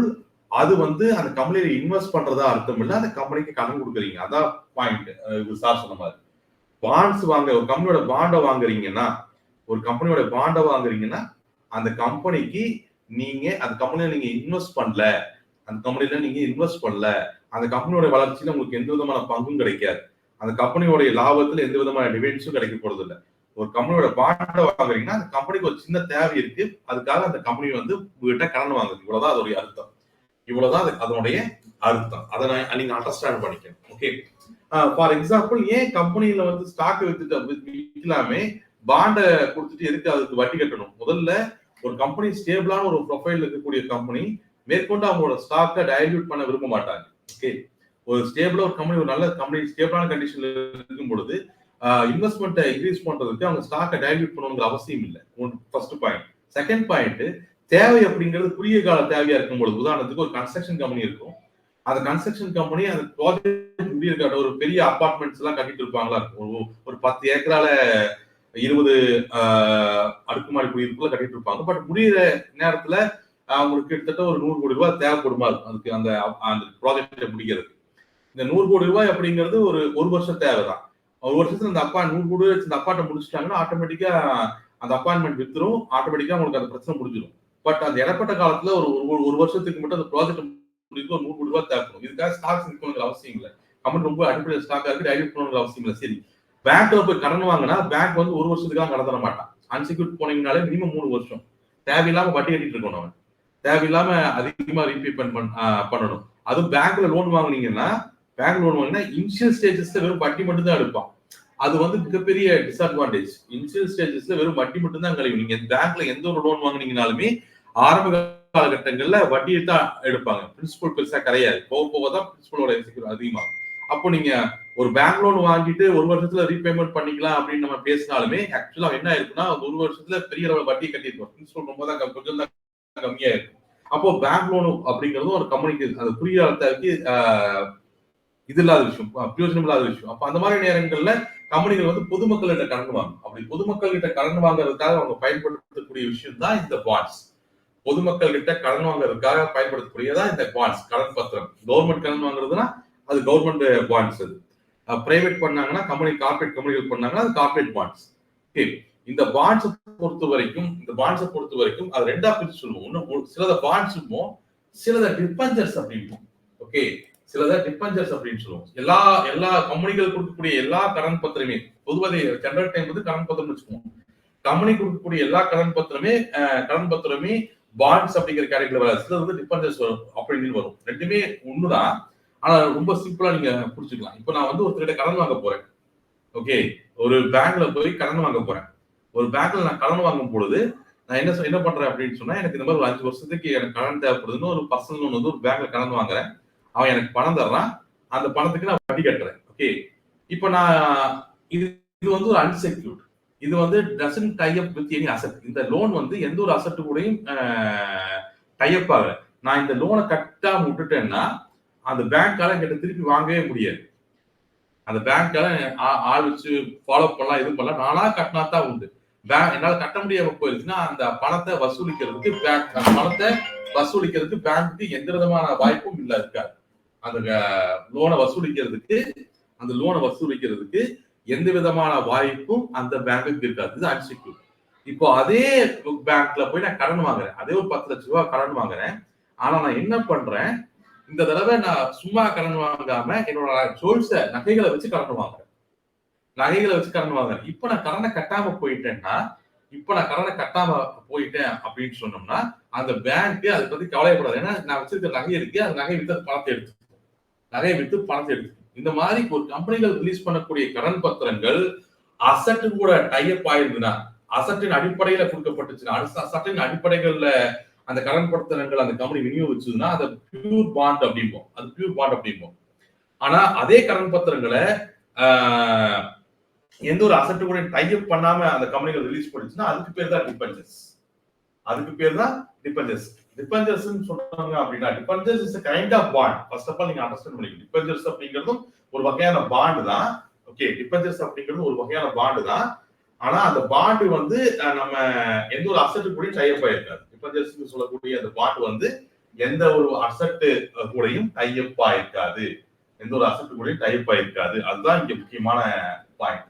ஓகே, டிபெஞ்சர்ஸை பொறுத்த வரைக்கும், டிபெஞ்சர்ஸை வாங்குறீங்கன்னா டிபெஞ்சர்ஸை பொறுத்த வரைக்குமே நம்ம பெருமளவுல கம்பெனியோட ரேட்டிங்ஸை பார்த்து வாங்குவோம். டிபெஞ்சர்ஸ் வாங்கும் பொழுது குறைஞ்சது AAA ரேட்டிங்ஸ் இருக்கக்கூடிய கம்பெனிகள்ல வாங்குங்க. அதுதான் முக்கியம். நல்ல இன்ட்ரெஸ்ட் தராங்க அப்படிங்கிறதுக்காக இந்த B category, B rating, C rating இருக்கிற கம்பெனிகளை போய் வாங்காதீங்க. இந்த டிபெஞ்சர்ஸ்மே ரெண்டு வகையான டிபெஞ்சர்ஸ் இருக்கும். நீங்க இது படிச்சிருப்பீங்க, NCD, CD. அதாவது நான் கன்வெர்ட்டபிள் டிபெஞ்சர்ஸ், கன்வெர்ட்டபிள் டிபெஞ்சர்ஸ். நான் கன்வெர்ட்டபிள் டிபெஞ்சர்ஸ்னா என்ன அர்த்தம்? அது நீங்க அந்த கம்பெனிக்கு அந்த கம்பெனி அந்த என்சிடி நான் கன்வெர்ட்டபிள் டிபாசிட்ஸ் கொடுக்குறாங்க. அந்த பத்திரத்தை வாங்கிட்டு நீங்க அந்த கம்பெனிக்கு கடன் கொடுத்துறீங்க. அந்த கம்பெனி என்ன பண்ணும், உங்களுக்கு மாசம் மாசம் அல்லது வருஷத்துக்கு ஒரு தடவை இன்ட்ரெஸ்ட் கொடுத்துக்கிட்டே இருக்கும். அந்த டிபென்ச்சர்ஸோட டேம் முடிஞ்சிருச்சுன்னா, ஓகே, டிபென்ச்சர்ஸ் வந்து 5 வருஷத்துக்கோ 6 வருஷத்துக்கோ இல்ல 2 வருஷத்துக்கோ 1 வருஷத்துக்கோ அந்த கடன் பத்திரத்தை நீங்க வாங்கிருக்கீங்கன்னா, எக்ஸ்பீரி வந்து 1 வருஷத்துல இருக்குன்னா, அது ஒவ்வொரு 5 வருஷத்துல இருக்குன்னா, அது ஒவ்வொரு வருஷமும் அந்த கம்பெனி உங்களுக்கு இன்ட்ரெஸ்ட் கொடுத்துட்டு இருக்கும். 5 வருஷம் முடிஞ்ச உடனே நீங்க இனிஷியலா பே பண்ண அந்த பிரின்சிபல் அமௌண்ட்டையும் திருப்பி உங்களுக்கு கொடுத்துரும். இப்படி பண்ணுச்சுன்னா அது நாட் கன்வெர்ட்டபிள் டிபென்ச்சர்ஸ். ஓகே, நான் ஒரு பாண்ட் பேப்பர் வாங்குறேன். ஓகே, இப்போ நான் அந்த என்எஸ்சிஎல்லே பாத்தீங்கன்னா கீழே லிஸ்டர்ல நிறைய பாண்ட் பேப்பர்ல வாங்கி வச்சிருக்கேன். ஓகே, நிறைய பாண்ட் பேப்பர்ல வாங்கிருப்பீங்க, பாத்துருந்தீங்க தெரியும். ஓகே, அதெல்லாமே வந்து நாட் கன்வெர்ட்டபிள் டிபென்ச்சர்ஸ். நான் கடன் பத்திரத்தை வாங்க, நான் பணம் கொடுக்குறேன், கொடுத்துட்டு அந்த கடன் பத்திரத்தை வாங்கி வச்சுக்கிறேன். அவன் எனக்கு வருஷத்துக்கு ஒரு தடவை இன்ட்ரெஸ்ட் கொடுத்துட்டு இருக்கான். இன்ட்ரெஸ்ட் மாசம் மாசம் வேணாலும் நான் வாங்கிக்கலாம். அந்த பீரியட் முடிச்சுன்னா அவன் அந்த அசலை திருப்பி கொடுத்துருவான். இது நான் கன்வெர்ட்டபிள் டிபென்ச்சர்ஸ். கன்வெர்ட்டபிள் டிபென்ச்சர்ஸ்ல அதே கான்செப்ட் தான். ஆனா அந்த முடிச்சுடனே அந்த பீரியட் முடிச்சுடனே அவன் அசலை திருப்பி கொடுக்க மாட்டான். அசலுக்கு பொதுவாக என்ன தருவான்னா அந்த கம்பெனியோட ஷேர்ஸ் தருவான். அந்த கம்பெனியோடைய ஷேர்ஸ் நம்மளுக்கு தருவான். கன்வெர்ட்டபிள் டிபென்ச்சர்ஸ் இப்ப அதிகமா வெளியே கொடுக்கறது இல்லை. இவங்க கம்பெனில எந்த கம்பெனி பெருசா கொடுக்கறது இல்லை. பட் கடைசியா நீங்க வாங்கலாம். ஏன்னா அந்த ஷேர்ஸ் வந்து நீங்க அந்த டிபென்ச்சர் வாங்குற காலத்துல அந்த காலத்துல என்ன விலை இருந்துச்சோ அந்த விலையில தான் நமக்கு அந்த ஷேர்ஸ் கிடைக்கும். ஸோ அது பெனிஃபிட் தான் நம்மளுக்கு. ஸோ கன்வெர்ட்டபிள் டிபென்ச்சர்ஸ் நீங்க ட்ரை பண்ணலாம், நான் கன்வெர்ட்டபிள் டிபென்ச்சர்ஸ் ட்ரை பண்ணலாம். கவர்மெண்ட் பாண்ட்ஸை பொறுத்த வரைக்கும் எனக்கு பெரிய அபிப்பிராயம் இல்லை. ஏன்னா 6-7% தருவா, அதுக்கு நம்ம கம்முன்னு பிக்ஸ்ட் டெபாசிட்டே போட்டு உட்காந்துக்கலாம். ஓகே, ஸோ பட் வந்து நீங்க கார்பரேட் டிபென்ச்சர்ஸை நீங்க மூவ் பண்ணலாம். அது எப்படி இருந்தாலும் 10-12% கிடைக்கும். செக்யூர்டா நம்மளுக்கு அந்த குறிப்பிட்ட வட்டி கிடைச்சிடும். அந்த கம்பெனியோட வளர்ச்சிக்கும் அதுக்கு சம்மந்தம் இருக்காது. கம்பெனியோட ஷேர் பிரைஸ் இறங்குது, ஏறுது, லாபம் பண்ணுது, நஷ்டம் பண்ணுது, எல்லாத்தையும் காட்டினோம். நம்மளுக்கு டிபென்ச்சர்ஸ் வாங்கும்போது அந்த வருஷம் அந்த வட்டி வந்துடும். கான்ட்ராக்ட் முடிஞ்ச உடனே அந்த எக்ஸ்பீரி வந்த உடனே அந்த பேமெண்ட்டும் நம்மளுக்கு ரிட்டர்ன் கிடைச்சிடும். கன்வெர்ட்டபிளா இருந்தா ஷேர்ஸ் நம்மளுக்கு கிடைச்சிடும். ஸோ அதுல எந்த விதமான ரிஸ்க்கும் இருக்காது இந்த டிபென்ச்சர்ஸை பொறுத்த வரைக்கும்.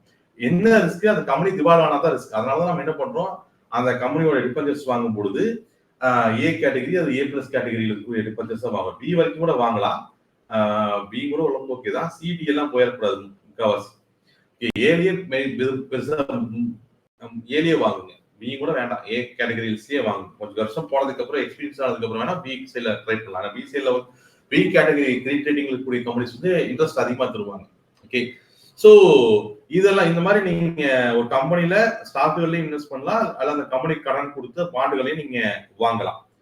இது எல்லாமே நம்மளுக்கு சிரமமா இருக்கு. இந்த அனலைஸ் பண்ணி இந்த ரிஸ்க் எடுத்து வாங்குறதுக்கு எனக்கு சிரமமா இருக்கு அப்படிங்கிற பட்சத்துல தான் நீங்க என்ன பண்ணுவீங்க, டேரக்டா மியூச்சுவல் ஃபண்ட் இன்வெஸ்ட் பண்ணுவீங்க.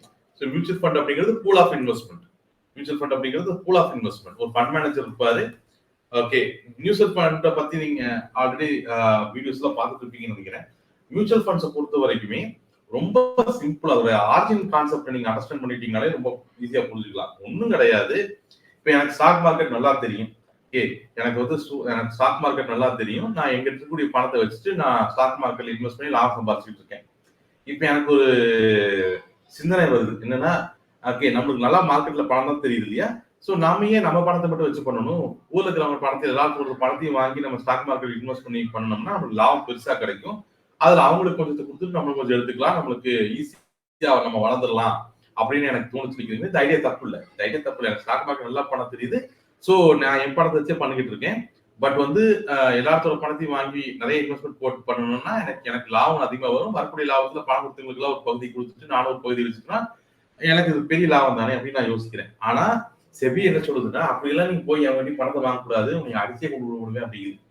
அது இல்லீகல் அப்படிங்கிறது. நீங்க ஒருத்தர்கிட்ட ஒரு இண்டிவிஜுவல் இருந்து பணத்தை வாங்கணும்னா நீங்க பேங்கா இருக்கணும், இல்ல என்பிஎஃப்சியா இருக்கணும், ஆர்பிஐல ரிஜிஸ்டர் பண்ணிருக்கணும், அந்த மாதிரி எல்லாம் பண்ணிருக்கணும். இண்டிவிஜுவலா நீ ஒருத்தர் இருந்து பணத்தை வாங்கக்கூடாது அப்படின்னு செபி சொல்லுது. சரி, இப்படி இதான் என்னோட பிசினஸ் பிளான், நான் இது எப்படி பண்றது அப்படின்னு கேட்கும் பொழுது செபி என்ன சொல்லுது அப்படின்னு சொன்னா, ஓகே இதுதான் உங்களோட பிசினஸ் பிளான். நீ ஃபர்ஸ்ட் என்ன பண்ணு, நீ ஒரு ட்ரஸ்ட்டை ஃபார்ம் பண்ணு. ஓகே, ஒரு ட்ரஸ்ட்டை ஃபார்ம் பண்ணு. அந்த ட்ரஸ்ட்டுக்கு வெவ்வேறு ட்ரஸ்டிகளை போடு. ஓகே, அந்த ட்ரஸ்ட்ல தான் நீ பணத்தை வாங்கணும். அந்த ட்ரஸ்ட்க்கு கீழே ஒரு ஏஎம்சி, ஒரு அசெட் மேனேஜ்மெண்ட் கம்பெனியை செட் பண்ணி, இந்த அசெட் மேனேஜ்மெண்ட் ஏஎம்சிங்கிற சொல்லக்கூடியது மியூச்சுவல் ஃபண்ட் கம்பெனி, நம்ம பேசக்கூடிய மியூச்சுவல் ஃபண்ட் கம்பெனி. அந்த ட்ரஸ்ட்டுக்கு கீழே ஒரு mutual fund company, asset management கம்பெனியை செட் பண்ணு. அந்த கம்பெனில அந்த ட்ரஸ்ட்ல இருந்து அந்த கம்பெனிக்கு பணம் போகணும். அந்த கம்பெனி இன்வெஸ்ட் பண்ணி வரக்கூடிய லாபத்துல மக்களுக்கு பங்கு கொடுக்கணும். இதுதான் அந்த கான்செப்ட். அப்போ இந்த என்ன வந்து ஸ்பான்சர் அப்படிங்க ஐடியா என்னோட இல்லையா, என்னோட ஐடியா வந்து நான் தான் ஸ்பான்சர். நான் ஒரு ஆஃபர் டாக்குமெண்ட் கொடுக்குறேன், நான் ட்ரஸ்ட்டை ஃபார்ம் பண்றேன், அந்த ட்ரஸ்ட்டுக்கு கீழே ஒரு ஏஎம்சி கம்பெனியை தொடங்குறேன், அசட் மேனேஜ்மெண்ட் கம்பெனி தொடங்குறேன், எல்லா பணமும் அந்த ட்ரஸ்ட் அந்த பூல் ஆஃப் இன்வெஸ்ட்மெண்ட்ஸ்குள்ள தான் வருது. அப்ப அந்த ஏஎம்சி கம்பெனி கீழே நான் என்ன பண்ணுவேன், அந்த ஏஎம்சி கம்பெனிகளுக்கு கீழே நான் நிறைய ஃபண்ட் மேனேஜர்கள் அப்பாயிண்ட் பண்ணுவேன். மார்க்கெட்ல நல்லா வித்த தெரிஞ்சவன் எல்லாம் பிடிச்சிட்டு வந்து ஃபண்ட் மேனேஜரை அப்பாயிண்ட் பண்ணுவேன். அவன் ஒவ்வொருத்தரும் என்ன பண்ணுவான், இந்தந்த ஃபண்டுகள் இன்வெஸ்ட் பண்ணலாம், பண்ண நல்லா இருக்குன்னு ஒவ்வொருத்தரும் ஒவ்வொரு பிளான் கிரியேட் பண்ணுவான். ஒருத்தர் ஸ்மால் கேப் நல்லா இருக்கு, ஸ்மால் கேப் பிளான் கிரியேட் பண்ணுவோம், ஒருத்தர் மிட் கேப், ஒருத்தர் லார்ஜ் கேப், ஒருத்தர் பேங்கிங் செக்டர், ஒருத்தர் பவர் ஃபண்ட், இந்த மாதிரி எது கேட்டகரி ஆஃப் ஸ்டாக்ஸ் இல்ல டெபிட் இன்ஸ்ட்ருமெண்ட்ஸ் இன்வெஸ்ட் பண்ணா என்ன ரிட்டர்ன் வரும் அப்படிங்கறத ஒரு பிளானா அவன் ரெடி பண்ணுவான். அப்போ அதை மக்கள்கிட்ட காமிச்சு இதுல இன்வெஸ்ட் பண்ணுங்க அப்படின்னு நான் கேட்பேன். அதை மக்கள் இதை இன்வெஸ்ட் பண்ணுவாங்க. அதை இன்வெஸ்ட் பண்ணி வரக்கூடிய லாபத்தில் நான் ஒரு பங்கு எடுத்துட்டு அது எக்ஸ்பென்ஸ் ரேஷியோ எடுத்துட்டு அவங்களுக்கு ஒரு பகுதியை நான் தருவேன். ஸோ இது மியூச்சுவல் ஃபண்ட்ஸ். ஸ்டாக் மார்க்கெட்டை டைரக்டா இன்வெஸ்ட் பண்றதுல குழப்பமா இருக்கு, ஸ்டாக் மார்க்கெட்ல டைரக்டா இன்வெஸ்ட் பண்றதுல அந்த ரிஸ்க் ஆக்சஸ் பண்றது சிரமமா இருக்குன்னா மியூச்சுவல் ஃபண்ட் ரிஸ்க் தான். பட் கம்பேரிட்டிவ்லி உங்க ஃபண்டை மேனேஜ் பண்றதுக்கு ஃபண்ட் மேனேஜர்ஸ் இருப்பாங்க. ஸோ கம்பேரிட்டிவ்ல ரிஸ்க் கொஞ்சம் கம்மியா இருக்கும் மியூச்சுவல் ஃபண்ட்ல, பட் லாபம் கம்மியா இருக்கும். ஸ்டாக் மார்க்கெட்ல கிடைக்கக்கூடிய அதே லாபம் மியூச்சுவல் ஃபண்ட்ஸ்ல கிடைக்குமானா இல்ல, அது ஞாபகம் வச்சுக்கோங்க. ஏன்னா ஸ்டாக் மார்க்கெட்ல வந்து டைரக்ட் இன்வெஸ்ட்மெண்ட் உங்களோட, மியூச்சுவல் ஃபண்ட் டைரக்ட் இன்வெஸ்ட்மெண்ட். இடையில நீங்க அந்த மியூச்சுவல் ஃபண்ட் கம்பெனியில எக்ஸ்பென்ஸ் ரேஷியோஸ்ல இருந்து எல்லாத்தையும் எக்ஸிட் ரோட்ல இருந்து எல்லாத்தையுமே பே பண்ணிட்டு தான் நீங்க மிச்ச லாபத்தை தான் வெளியெடுப்பீங்க. நஷ்டம் வந்தாலும் அதை பே பண்ணுவீங்க, லாபம் வந்தாலும் அதை பே பண்ணுவீங்க. ஸோ பட் டைரக்ட் இன்வெஸ்ட்மெண்ட்ஸ் பண்றது ஆரம்ப காலத்துல சிரமமா இருந்துச்சுன்னா நீங்க மியூச்சுவல் ஃபண்ட்ல இன்வெஸ்ட் பண்ணலாம். மியூச்சுவல் ஃபண்ட்ல எஸ்ஐபி மாதிரி பண்ணலாம், அது மந்த்லி இன்வெஸ்ட்மெண்ட்லாம் பண்ணலாம், அல்லது எஸ்டபிள்யூபி பண்ணலாம். முதல்ல எஸ்ஐபி பண்றதுக்கும் எஸ்டபிள்யூபி பண்றதுக்கும் மிகப்பெரிய வித்தியாசம் என்னன்னா, இப்ப எங்கிட்ட ஒரு பெரிய பணம் இருக்கு, எங்கிட்ட ஒரு 10 லட்ச ரூபா இருக்கு அல்லது 20 லட்ச ரூபா பணம் இருக்கு. இந்த பணத்துல மார்க்கெட்ல இன்வெஸ்ட் பண்ணிட்டு இதுல இருந்து மாசம் மாசம் கொஞ்சம் கொஞ்சம் லாபத்தை நான் பார்க்கணும், கொஞ்சம் கொஞ்சம் வருமானம் எனக்கு வரணும்னு நீங்க நினைச்சீங்கன்னா, எங்கிட்ட ஒரு 20 லட்ச ரூபா பணம் இருக்கு, இல்ல எங்கிட்ட ஒரு 1 கோடி ரூபாய் பணம் இருக்கு, இந்த பணத்தை நான் இன்வெஸ்ட் பண்ணிட்டு இதுல இருந்து மாசம் மாசம் எனக்கு ஒரு நல்ல வருமானம் வரணும்னு நினைச்சீங்கன்னா நீங்க பண்றது சிஸ்டமேட்டிக் வித்ட்ராவல் பிளான். ஓகே, லம்சமா அந்த 1 கோடி ரூபாய் இன்வெஸ்ட் பண்ணிட்டு அதுல இருந்து சிஸ்டமேட்டிக்கா வித்ட்ராவல் பண்ணுவீங்க. இது எஸ்டபிள்யூபி. எங்கிட்ட 1 கோடி ரூபாய் இல்ல, இந்த 1 கோடி ரூபாய் நான் சேர்க்கணும், எங்கிட்ட மாசம் 1000 ரூபாய் நீங்க வச்சு நீங்க அந்த 1 கோடி ரூபாய் சேர்க்கணும்னா நீங்க பண்ண வேண்டியது எஸ்ஐபி, சிஸ்டமேட்டிக் இன்வெஸ்ட்மெண்ட் பிளான். மாசம் மாசம் 1000 ரூபாய் ஒரு குறிப்பிட்ட ஃபண்டை செலக்ட் பண்ணி அதை போட்டு அதை ஒரு பெரிய பணமா உருவாக்குவீங்க. ஓகே, சோ எஸ்ஐபி அப்படிங்கிறது பெரிய தொகையை உருவாக்குறதுக்கான ஒரு திட்டம். எஸ்டபிள்யூபிங்கிறது ஆல்ரெடி நீங்க வச்சிருக்கக்கூடிய ஒரு பெரிய தொகையிலிருந்து வருமானத்தை ஈட்டுறதுக்கான ஒரு திட்டம். சோ இது ரெண்டும் பழப்பிக்க கூடாது, எஸ்ஐபிக்கும் எஸ்டபிள்யூபிக்கும் பழப்பிக்க கூடாது. ஓகே, இது ரெண்டும் வெவ்வேறு, இது ரெண்டும் வெவ்வேறு. ஓகே, சோ இதெல்லாமே இன்வெஸ்ட்மெண்ட் ஆப்பர்ச்சுனிட்டிஸ். ஸ்டார்ட் அப்ல இருந்து நம்ம கிட்டத்தட்ட மியூச்சுவல் ஃபண்ட்ஸ் வரைக்கும் நம்ம பேசிட்டு இருக்கோம். இது போக ரீட்ஸ், இன்வைட்ஸ் அதெல்லாம் பத்தி படிச்சிருப்பீங்கன்னு நினைக்கிறேன். ரீட்ஸ், இன்வைட்ஸ் இந்த விஷயங்கள்லயும் நீங்க மார்க்கெட்ல இன்வெஸ்ட் பண்ணலாம். இதுலயும் நீங்க மார்க்கெட்ல இன்வெஸ்ட் பண்ணலாம். இவ்வளவு இன்வெஸ்ட்மெண்ட் ஆப்பர்ச்சுனிட்டிஸ் நமக்கு கண்ணு முன்னாடி இருக்கு. ஓகே, இதுல எது வேணாலும் பண்ணலாம். ஈவன் இன்னைக்கு கோல்டு பீஸ், சில்வர் பீஸ் இடிஎஃப்களையும் இன்வெஸ்ட் பண்ணலாம். ஓகே, பட் இடிஎஃப் இன்வெஸ்ட்மெண்ட்ஸ்ல இடிஎஃப்கள்லயோ அல்லது மியூச்சுவல் ஃபண்டுகள்லயோ என்ன ஒரு அட்வான்டேஜஸ் அப்படிங்கறதையும் நம்ம பேசுவோம். இது வரைக்கும் எல்லாத்துக்கும் புரிஞ்சுதா? இது வரைக்கும் பேசுறதெல்லாம் புரிஞ்சுதா? இன்னும் பெரிய சத்தமே காணும். ஓகே, இது வரைக்கும் சொன்னது எல்லாத்துக்கும் புரிஞ்சுதா? இது வரைக்கும் நான் என்ன பேசிட்டு இருக்கேன் அப்படிங்கிறது எல்லாத்துக்கும் அண்டர்ஸ்டாண்ட் ஆச்சா? ஓகே,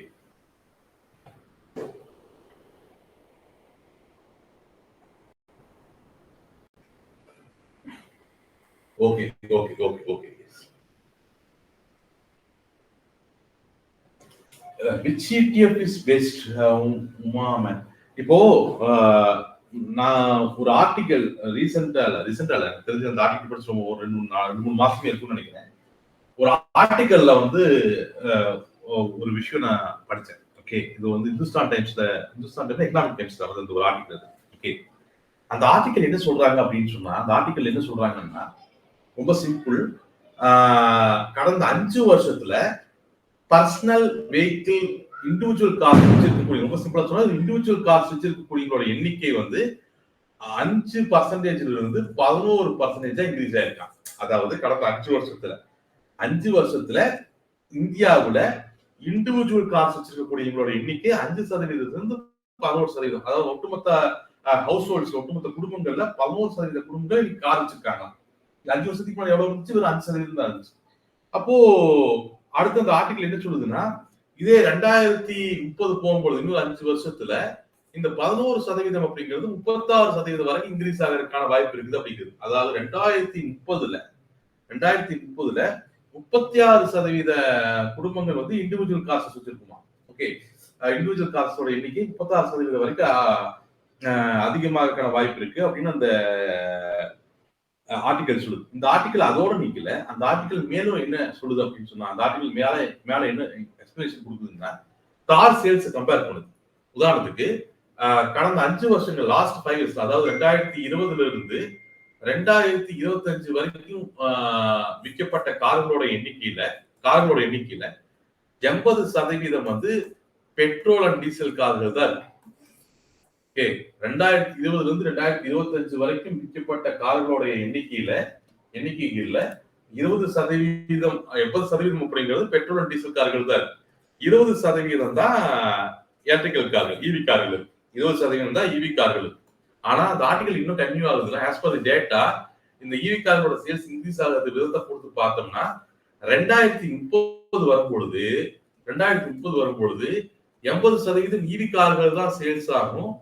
20% தான் பெட்ரோல் அல்லது டீசல் கார்களை மக்கள் விரும்புவாங்க அப்படிங்குது. ஓகே, இது ஒரு பக்க ஆர்டிகல் எக்கனாமிக் டைம்ஸ்ல அந்த வெப்சைட்ல தேடி பாத்தீங்கன்னா கிடைக்கும்.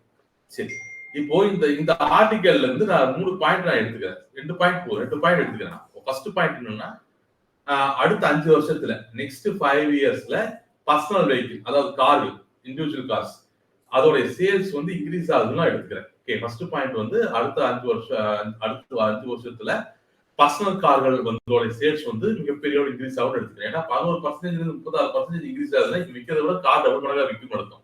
ஸோ பர்சனல் கார்கள் அதிகமா வாங்குவாங்க. பர்சனல் காரோட சேல்ஸ் இன்க்ரீஸ் ஆகணும்னு நான் எடுத்துக்கிறேன்.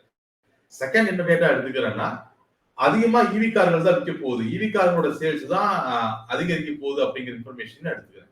ஓகே, இவி கார்களோட சேல்ஸ் தான் அதிகரிக்க போகுதுங்கிற இன்ஃபர்மேஷன் எடுத்துக்கிறேன். ஆஸ் பர் தட் ஆர்டிகல் அவங்களோட டேட்டாஸை பொறுத்து அடுத்த 5 வருஷத்துல பர்சனல் கார்கள் அதிகமா இன்க்ரீஸ் ஆகும், அதிகமா விற்கும். அதே மாதிரி விற்கக்கூடிய கார்களா இவி கார்களா இருக்கு. இந்த டேட்டா என்கிட்ட இருக்கு, இந்த இன்ஃபர்மேஷன் என்கிட்ட இருக்கு. அப்ப அடுத்த 5 வருஷத்தை நான் பணமா மாத்தணும்னு நினைச்சேன்னா ஏதோ ஒரு எலக்ட்ரிக்கல் மேனுஃபேக்சரிங் ஆட்டோமொபைல் கம்பெனில இன்வெஸ்ட் பண்ணலாம். ஏதோ ஒரு ஆட்டோமொபைல் கம்பெனில இன்வெஸ்ட் பண்ணலாம். பட் நான் லிஸ்ட் எடுத்து பார்த்தேன்னா, இந்தியாவில் நிறைய ஆட்டோமொபைல் கம்பெனிகள் இருக்கு. மாருதி இருக்கு, டாடா மோட்டார்ஸ் இருக்கு. ஓகே, டாடா மோட்டார்ஸ் ரெண்டா பிரிச்சிருக்கு. டாடா மோட்டார்ஸ் பர்சனல் வெஹிக்கிள் இருக்கு, டாடா மோட்டார் கமர்ஷியல் வெஹிக்கிள் இருக்கு, ஈச்சர் இருக்கு, அதெல்லாம் ஆட்டோமொபைல்ஸ் தானே. மகேந்திரா இருக்கு, இதெல்லாம் இருக்கு. இப்போ உங்ககிட்ட டேட்டா சொல்லிட்டேன், இன்ஃபர்மேஷன் கொடுத்துட்டேன். அடுத்த 5 வருஷத்துல பர்சனல் காரோட வெஹிக்கிள் இன்க்ரீஸ் ஆகுதுன்னு பேசிட்டோம். அதே மாதிரி அடுத்த 5 வருஷத்துல இவி கார்கள் தான் அதிகமா விற்கிறத பேசிட்டோம். உங்களுக்கு நல்லாவே தெரியும், நிறைய ஆட்டோமொபைல் கம்பெனிஸ் இந்தியாவில் இருக்கு. இப்போ அடுத்த 5 வருஷத்துக்கு இன்வெஸ்ட் பண்ணணும்னா எந்த கம்பெனில இன்வெஸ்ட் பண்ணுவீங்க? என்ன காரணத்தினால இன்வெஸ்ட் பண்ணுவீங்க? டாடா மோட்டார்ஸ் இன்வெஸ்ட் பண்ணுவீங்களா? மாருதில இன்வெஸ்ட் பண்ணுவீங்களா? ஈச்சர்ல இன்வெஸ்ட் பண்ணுவீங்களா? மகேந்திரால இன்வெஸ்ட் பண்ணுவீங்களா? எந்த ஆட்டோமொபைல் நிறுவனத்துல இன்வெஸ்ட் பண்ணுவீங்க அடுத்த 5 வருஷத்துல? இதுதான் இந்த காரணத்தை அடிப்படையா வச்சுட்டு எந்த ஆட்டோமொபைல் துறையோட ஸ்டாக்ஸை வாங்கி போடுவீங்க? எந்த ஆட்டோமொபைல் துறையோட ஸ்டாக்கை வாங்கி வைப்பீங்க?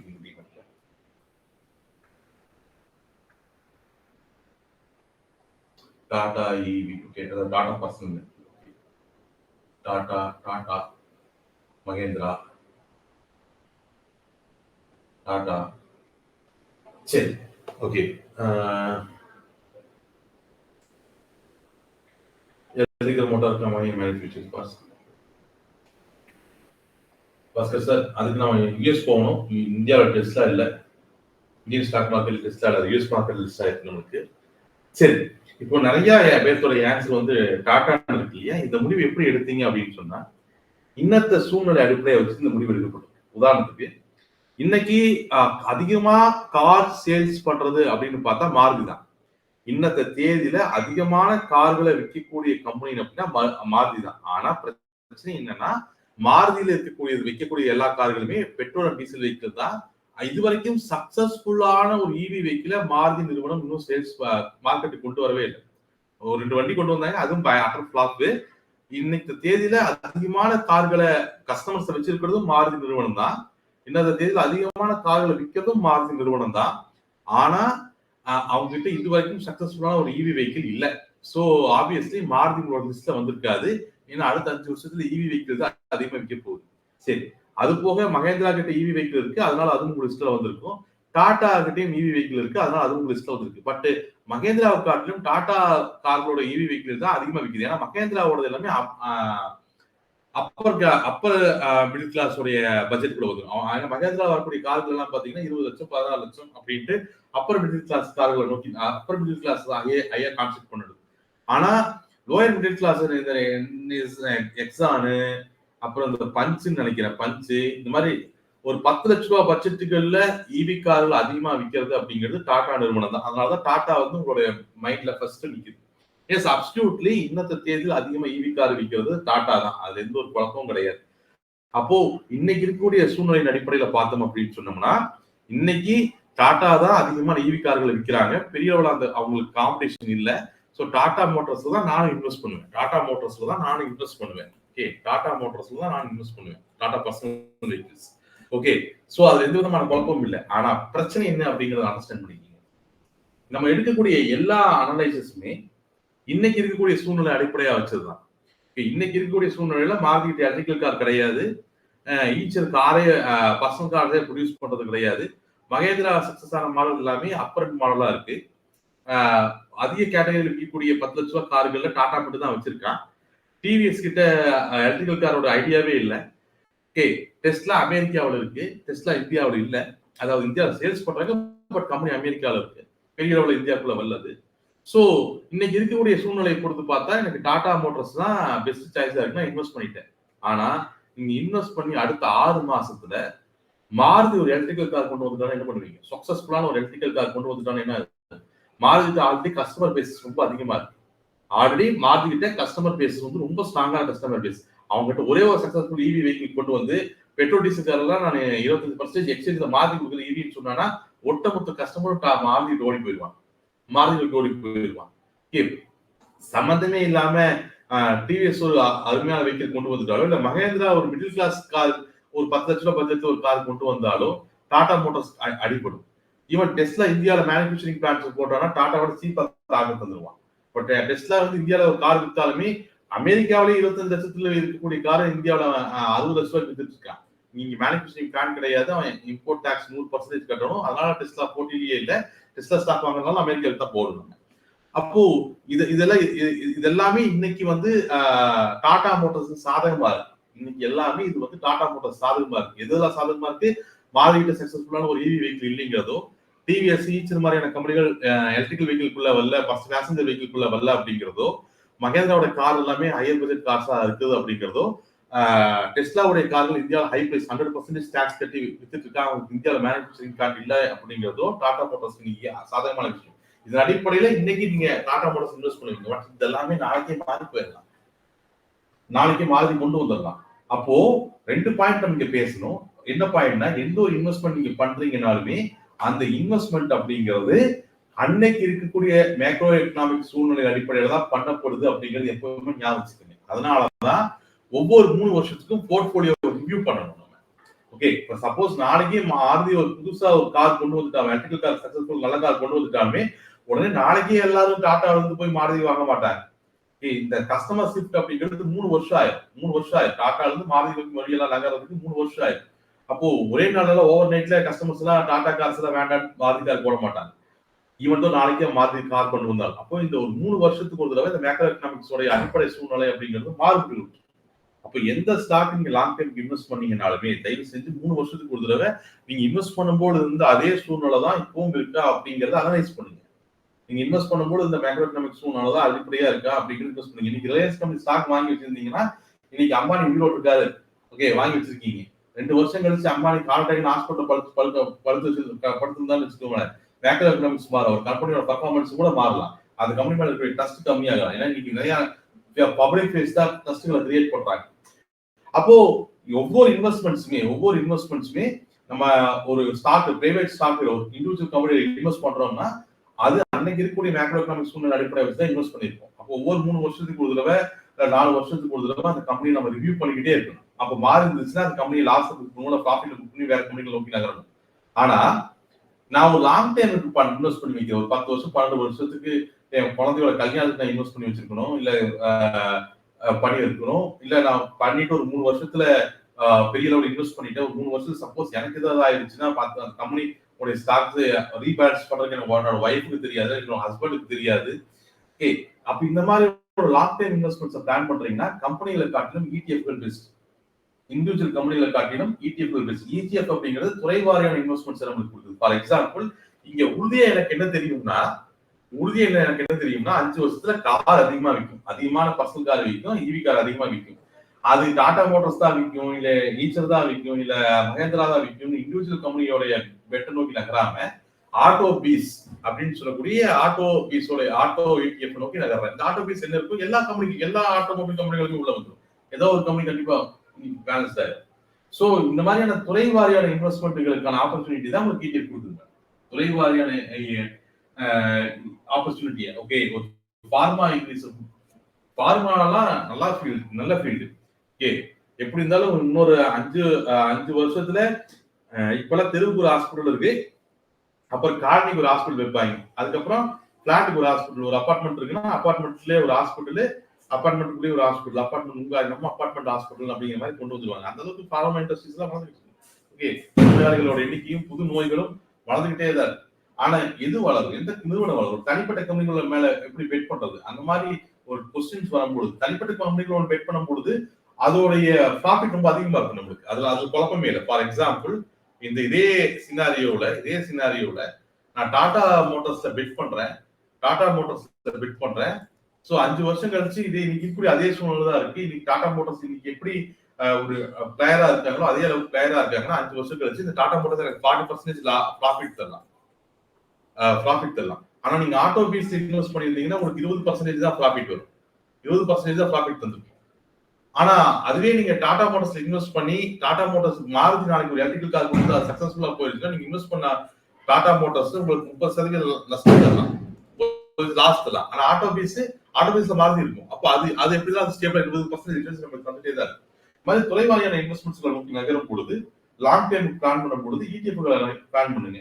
இல்ல உங்களால இன்வெஸ்ட்மெண்ட்ஸை ப்ராப்பரா ஹேண்டில் பண்ண முடியும். ஒவ்வொரு 3 வருஷம் 4 வருஷத்துக்கு ஒரு கம்பெனியை மறுபடியும் ரீசெக் பண்ணுங்க. ஒரு ஷேர் ஹோல்டிங் பேட்டர்ன் திருப்பி பாருங்க.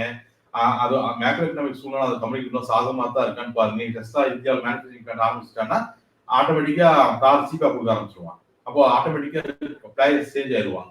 அப்போ இந்த மேக்ரோ எக்கனாமிக் சூழ்நிலை எல்லாம் அப்படியே தான் இருக்கு அப்படின்னு பாருங்க. ஈவன் இந்தியாவில் மேனுஃபேக்சரிங் பிளான் கூட ஆரம்பிக்க வேண்டியது இல்லை. 100% டாக்ஸ் இந்தியாவில் இம்போர்ட் பண்றதுக்கு கார். ஓகே, அது இந்தியன் கவர்மெண்ட் 0% ஆக்கிருச்சு வச்சுக்கோங்க.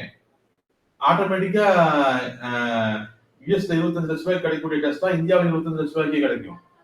அதுக்கப்புறம் மகேந்திரா அடிபட்டு போயிடும். ஏன்னா அந்த கேட்டகரி காசு தான் டெஸ்ட் அதிகமாக கொடுக்குறாங்க. அப்போ ஆட்டோமேட்டிக்கா இந்த ஒவ்வொரு இண்டிவிஜுவல் ஸ்டாக்ஸ் இன்வெஸ்ட் பண்ணும்போது நீங்க அதை ரிவ்யூ பண்ணணும். 3 வருஷத்துக்கு ஒரு ரிவ்யூ பண்ணணும். இடிஎஃப்கள் எல்லாம் அப்படி தேவையில்லை. ஏன்னா துறை வாரியான இன்வெஸ்ட்மெண்ட்ஸ் இருக்கிறதுனால அது உங்களுக்கு ஹெல்ப்ஃபுல்லா இருக்கு. ஐடிபிஸ்ங்கிறது ஐடி நிறுவனங்களுடைய கூட்டமைப்பு. ஈவன் நீங்க ஐடிபிஸை பொறுத்த வரைக்குமே இவன் இதே சினாரியோ எடுத்துக்கலாம். நாளைக்கு ஒரு கவர்மெண்ட் ப்ராஜெக்ட் ஒரு 50 ஆதார் கார்டையும் ரொம்ப நாளா ஒரு ப்ராஜெக்ட் சொல்லிட்டு இருக்காங்க கவர்மெண்ட்ல.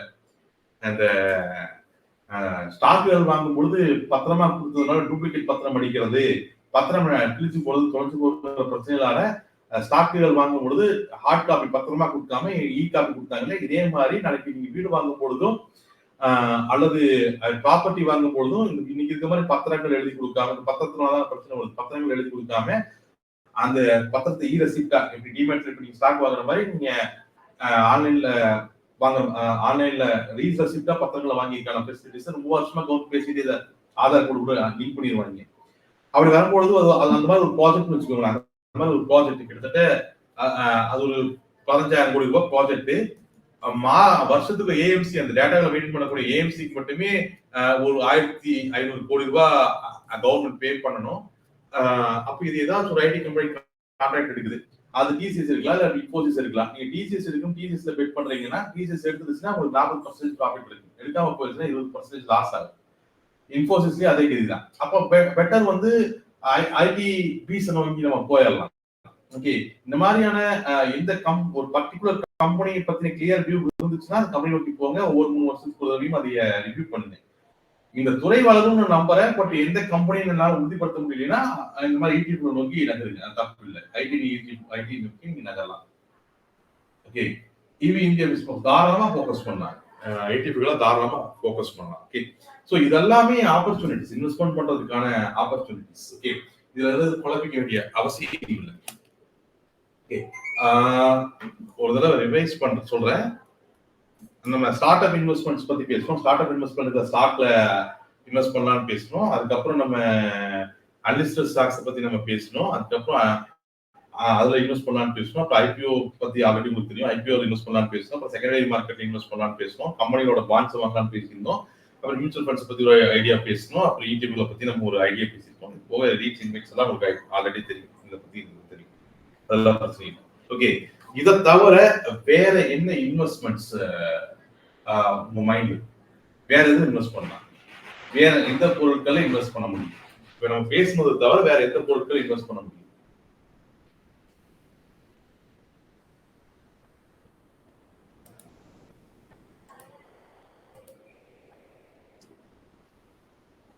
எஸ்ஐபிங்கிறது மியூச்சுவல் ஃபண்ட்ஸ்.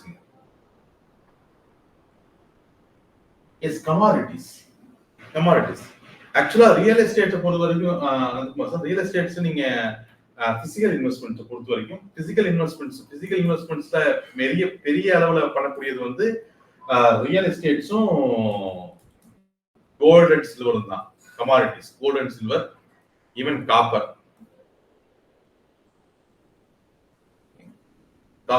பிசிக்கல் இன்வெஸ்ட்மெண்ட்ஸை பொறுத்த வரைக்கும் ரியல் எஸ்டேட்ஸ்ல நீங்க பண்ணலாம். பட் பிசிக்கல் இன்வெஸ்ட்மெண்ட்ஸ் ரியல் எஸ்டேட்ல என்ன பிரச்சனைனா லிக்விடிட்டி தான் பிரச்சனை. ஓகே. உடனடியா நீங்க எக்ஸிட் ஆக முடியாது. ஒரு இன்னைக்கு காலையில வாங்கிட்டு சாயங்காலம் எக்ஸிட் ஆக முடியாது. பட் ரியல் எஸ்டேட் நீங்க ஸ்டாக் மார்க்கெட் கூடயும் பண்ண முடியும். அதுதான் ரியல் எஸ்டேட் இன்வெஸ்ட்மெண்ட் பிளஸ் ரீட்டுகளையும் நீங்க பண்ணலாம். ஈவன் கமாடிட்டிஸ் நீங்க சொன்ன மாதிரி கோல்டு சில்வர்களையும் பண்ணலாம். சரி, இப்போ அங்க வருவோம். நம்ம கோல்ட்ல இன்வெஸ்ட் பண்ணணும் அப்படின்னு சொன்னா கோல்ட்லயோ சில்வர்லயோ இல்ல கோல்டு எடுத்துக்கோ ஃபர்ஸ்ட். ஆட்டோமேட்டிக் அது அப்படியே சில்வருக்கு நீங்க கன்வெர்ட் பண்ணிக்கலாம். கோல்டு இன்வெஸ்ட் பண்ணணும்னா எப்படி எல்லாம் என்னால இன்வெஸ்ட் பண்ண முடியும்? ஒரு கோல்டு இன்வெஸ்ட் பண்ணலாம்னு நினைக்கிறேன். எப்படி எல்லாம் இன்வெஸ்ட் பண்ண முடியும்? ஒண்ணு. ரெண்டாவது, கோல்டு எப்ப ஏறும்? அப்ப இதுதான் ஃபர்ஸ்ட் क्वेश्चन. கோல்டு எப்ப ஏறும்? கோல்ட்ல எந்த மாதிரியான கோல்டுல எப்படி எந்த கோல்ட்ல இன்வெஸ்ட் பண்ணலாம்? கோல்டு எப்ப ஏறும்? ஓகே, கோல்டு பீஸ் இன்வெஸ்ட் பண்ணலாம். ஓகே, கோல்டு எப்ப ஏறும்? நார்மலா கோல்டு எப்ப ஏறும்? சும்மா உங்களுக்கு ஓகே. அப்ப நான் உமாசங்கர் சார் क्वेश्चन வைக்கிறேன். வார்னால தான் ஏன் கோல்டு ஏறும்? ஓகே, புல்லட் நம்ம தங்கத்திலே அசைச்சு சொல்றோம் இல்ல. அப்ப வார் நடந்தா ஏன் கோல்டு ஏறும்?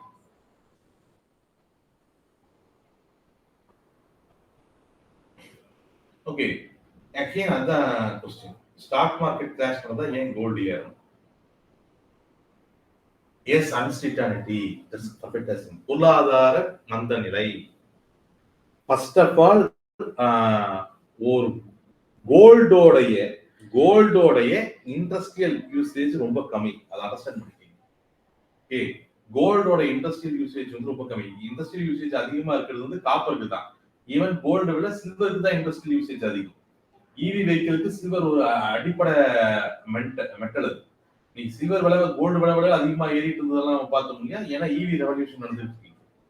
இவி ரெவல்யூஷன். நீங்க சோலார் பேனலுக்கு இவி வேணும். சோலார் பேனலை கிரியேட் பண்றதுக்கு சில்வர் வேணும். இவி கார்கள் உருவாக்குறதுக்கு சில்வர் வேணும். சில்வரோட இண்டஸ்ட்ரியல் யூசேஜ் அப்படிங்கிறது அதிகம். கோல்டோட இண்டஸ்ட்ரியல் யூசேஜ்ங்கிறது கம்மி. இருக்கிறதுலே அதிகமான இண்டஸ்ட்ரியல் யூசேஜ் இருக்கக்கூடியது காப்பர் தான். அப்ப இது நான் இண்டஸ்ட்ரியல் யூசேஜ் மட்டும் அடிப்படையா வச்சுதான் ஒரு ப்ராடக்ட் நகருதா, கோல்டு நகர்ந்துச்சு அப்படின்றா இல்ல.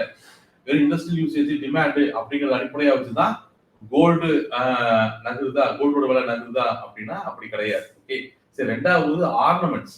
இந்த ஆர்னமெண்ட்ஸ் அதிகமான ஜுவல்லரிஸ் போடுறதுனாலதான் நகருது அப்படின்னா அப்படி கிடையாது. ஆக்சுவலா ஜுவல்லரியோடைய யூசேஜ் அப்படிங்கிறது பெருமளவுல கம்மியாச்சு. அது போக India, China, south east Asian countries தவிர ஜுவல்லரிகளை போடுற பழக்கம் வந்து வெஸ்டர்ன் கண்ட்ரிஸ்லயும் யூரோப்பியன் கண்ட்ரிஸ்லயும் ரொம்ப கம்மி. ஜுவல்லரிக்காக தான் இருந்தா இந்தியாவுக்குள்ள மட்டும் தான் நகத்தோட விலையா இருக்கும். இந்த சவுத் ஈஸ்ட் ஏசியன் கண்ட்ரிஸ் இருக்குல்ல, இந்த இந்தியா, வியட்நாம், சைனா, இங்கெல்லாம் தான் ஜுவல்லரியோட பயன்பாடுகள் அப்படிங்கிறது மிகப்பெரிய அளவில் அதிகம். ஓகே,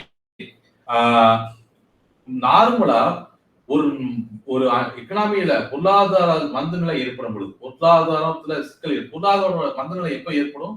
நீங்க சொன்ன மாதிரி வார் நடக்கும் பொழுது, பொருளாதார மந்தநிலை ஏற்படும். ஓகே, ஒரு வார் நடக்கிற பொழுது பொருளாதார மந்தநிலை ஏற்படும்.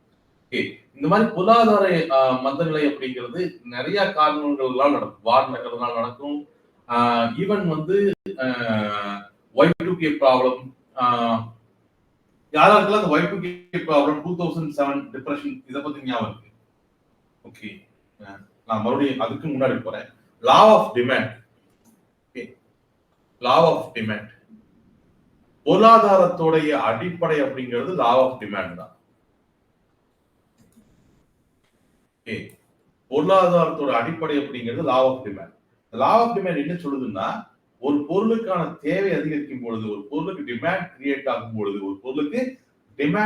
ஆகும் பொழுது, அந்த பொருளோட விலை ஏறும் அப்படிங்கிறது தான் ஒரு லா ஆஃப் டிமாண்டோட அடிப்படை. ஓகே, ஒரு பொருளாதாரத்துக்கான ஒரு பொருளுக்கான தேவை அதிகரிக்கும் பொழுது, பொருளுக்கான தேவை அதிகரிக்கும் பொழுது டிமாண்ட் கிரியேட் ஆகும் பொழுது அந்த பொருளோட விலை ஏறுங்கிறதா லா ஆஃப் டிமாண்ட். இது அடிப்படை. இப்போ உலக அளவில் இருக்கக்கூடிய பரப்பளவு இருக்குல்ல, இடத்தோட வேர்ல்ட் வைட் லேண்ட் இருக்குல்ல, உலக அளவில் இருக்கக்கூடிய இந்த இடத்தினுடைய பரப்பளவு இருக்கு இல்லையா, இது வருஷம் அதிகரிச்சுட்டே போகுமா, கம்மியாயிட்டே வருமா? யாராவது உலக அளவில் இருக்கக்கூடிய இடத்தினுடைய பரப்பளவு அப்படிங்கிறது அதிகரிச்சுட்டே போகுமா, கம்மியாயிட்டே வருமா? கம்மியாயிட்டே வரும் இல்லையா? எல்லாம் மண், கடலரிப்பு, இந்த மாதிரியான காரணங்கள். இன்னும் 5-6 வருஷத்துல 2-3 தீவு இருக்காதுங்கிறாங்க. இன்னொரு 20 வருஷத்துல சென்னையிலேயே பாதி இருக்காதுங்கிறாங்க. ஓகே, சோ கடலரிப்பு காரணமா உலக அளவில் இருக்கக்கூடிய இந்த இடத்தினுடைய ஒட்டுமொத்த பரப்பளவு அப்படிங்கிறது கம்மியாயிட்டே தான் வரும். ஆனா பாப்புலேஷன் வருஷம் அதிகரிச்சுட்டே வருமா, இல்ல கம்மியாயிட்டே வருமா? அதிகரிச்சுட்டே வரும் இல்லையா? அப்போ பாப்புலேஷன் அதிகரிச்சுக்கிட்டே இருக்கு, இடத்தோட விலை கம்மியாயிட்டே இருக்கு. அப்ப as per the law of demand இடத்தோட விலை ஏறிட்டே இருக்கணுமா இல்லையா? ஃபார் எக்ஸாம்பிள், இன்னைக்கு தூத்துக்குடியில கவர்மெண்ட் ஹாஸ்பிட்டல் 40 குழந்தை பிறக்குதுன்னா தூத்துக்குடியில் இருக்கிற இடத்தோட விலை அதிகரிக்கும். ஓகே, அதான் லா ஆஃப் டிமாண்ட். ஏன்னா மக்கள் தொகை அதிகரிக்க இடத்தோடைய தேவை அதிகரிச்சுட்டே இருக்கும். மக்கள் தொகை அதிகரிக்க இடத்தோட தேவை அதிகரிச்சுட்டே இருக்கும். ஆனா இடம் வளராது, கம்மியாயிட்டே தான் வரும். அப்போ மக்கள் தொகை ஒவ்வொரு நாளும் புதுசா குழந்தைகள் பிறக்க மக்கள் தொகை அதிகரிக்க இடத்தோட விலை ஏறிக்கிட்டே இருக்கணுமா, ஏறிட்டே இருக்கக்கூடாதா? ஏறிட்டே இருக்கக்கூடாதா? ஏறணுமா, ஏறக்கூடாதா?